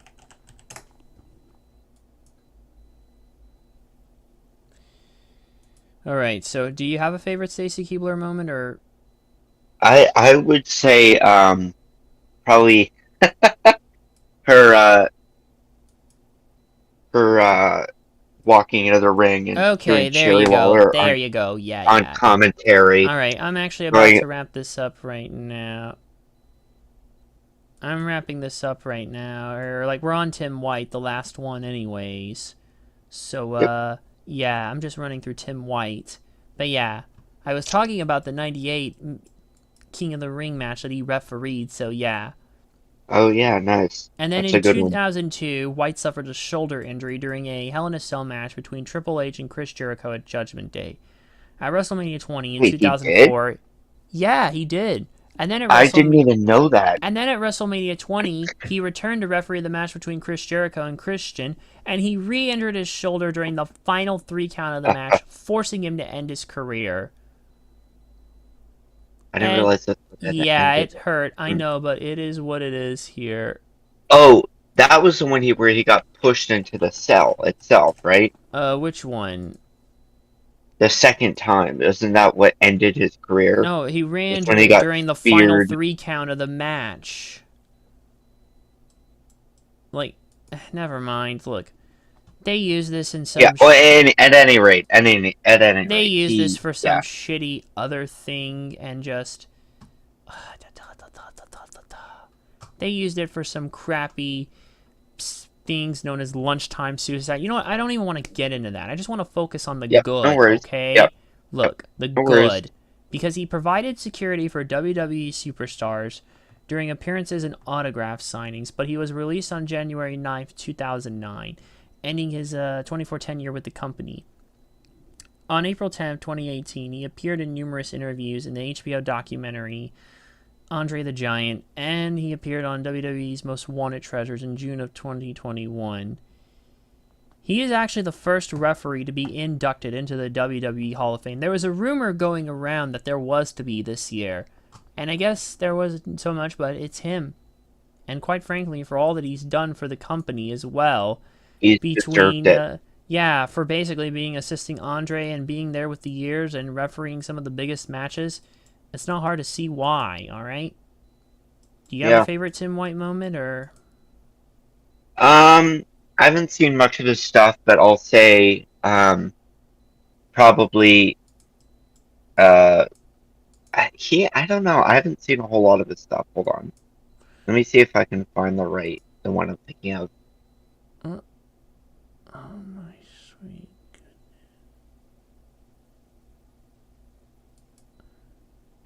Alright, you're not sure. Well, I'll say... I'm not sure. I'll say the 1998 Hell in a Cell... Oh shit, this thing was acting up. I'll say the 1998 Hell in a Cell match because of how legendary it was. Too bad he had to run in here, so let me actually ring Kwai Jam and get him back in here and see if he's good now or what here.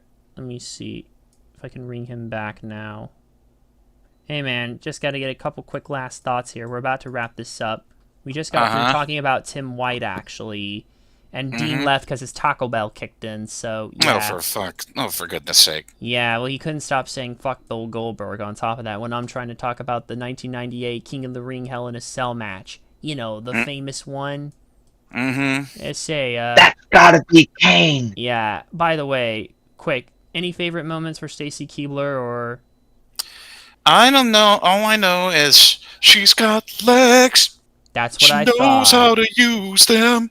Just I was That's just what gonna I say. thought. Well, it's ZZ Top, you know. Yeah. I mean, honestly, she's just the one person who I mean, it's such a Vince choice. You know what I mean? Yeah. It's such a Vince choice. Yeah. So obviously Vince had some stroke, and the pun not totally intended, but Especially when the dancing table. he probably had some stroke in booking one match for Mania. No, and don't say it like that. Hey, let's just. Yeah, I think we get the idea.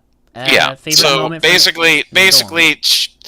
she just. I just find she's a weird choice to go into the Hall of Fame. Eh, I mean, it is what it is, but yeah. Mhm. Favorite Andy Kaufman moment? Oh my God! I mean the classic late night with David Letterman from the Yep, mid '80s. yep. There you go. I think that's Oh, it yeah. for With all of Larry us the King at this Lawler. I mean point. that Yeah. pretty much defined the word kayfabe. Right there. Defined the word Yep. kayfabe. I Yep. think you can Oh, use yeah. some of those words on TV, but what you can't do is throw coffee. Yeah. Yeah, but it turned out to be water. Yeah, So- wow. I didn't know Oh, that. really? It I was didn't water. even It was know not that. coffee. It was water. Yeah, because that would be That's yeah. funny. And favorite Tim White moment? Oh, geez. I mean, he was just one of the most class act referees. Yeah. I mean, he next to Earl Hebner was one of the most trusted referees. But in the case of Earl Hebner, Oh yeah. let's not that's- talk about yeah. let's not talk about the Montreal Screwdrop. yeah. And then of course, but he was one of the most probably one out of three of the most trusted refs in WWE history, and of course in the independents. Mhm. So there you go. Yeah, pretty yeah. much right Really there. forgot And he was- with that, I we forgot can- he was in the Indies. Oh my God. Yeah. And with well, there that, you go. we can finally close things down for the night after a hectic up and down spree. I want to thank you both for being here with me. Yeah, of course. And of course, Yeah. Dean, even though his Taco Bell kicked in, I don't know if he's got much to say about Tim White. Oh, believe me, anyways. it's kicking its way in, and it's going to be kicking its way out. Okay, so, anyway. Yeah. And with that, I'm off to get my dinner. all right, you're off. And tomorrow we will be doing the double feature podcast for Stand and Deliver predictions and WrestleMania. So believe me, Oh, folks, God. this weekend is not. You two want to come? Yeah, to but we the- got Supercard too. We're streaming Yeah, Supercard. but unfortunately, we don't have the time for that because I am already stretched thin God. enough. So yeah, if you two want to come join us tomorrow, perhaps. I'll try. I don't know. Don't I'm sweat working. it if you can't. All right, but if you All can, right, you I'm gonna can, go make and, dinner. I'll see you all around. All right, I'll see you all as well. See you, dude. And with that, it's time to close it down. So I will thank you all for watching and putting up with me through this madness. And we'll be back tomorrow with more, so stay tuned. Until then, thank you all for watching. Good night, and just take care of yourselves and each other. Bye-bye, everybody. Bye-bye.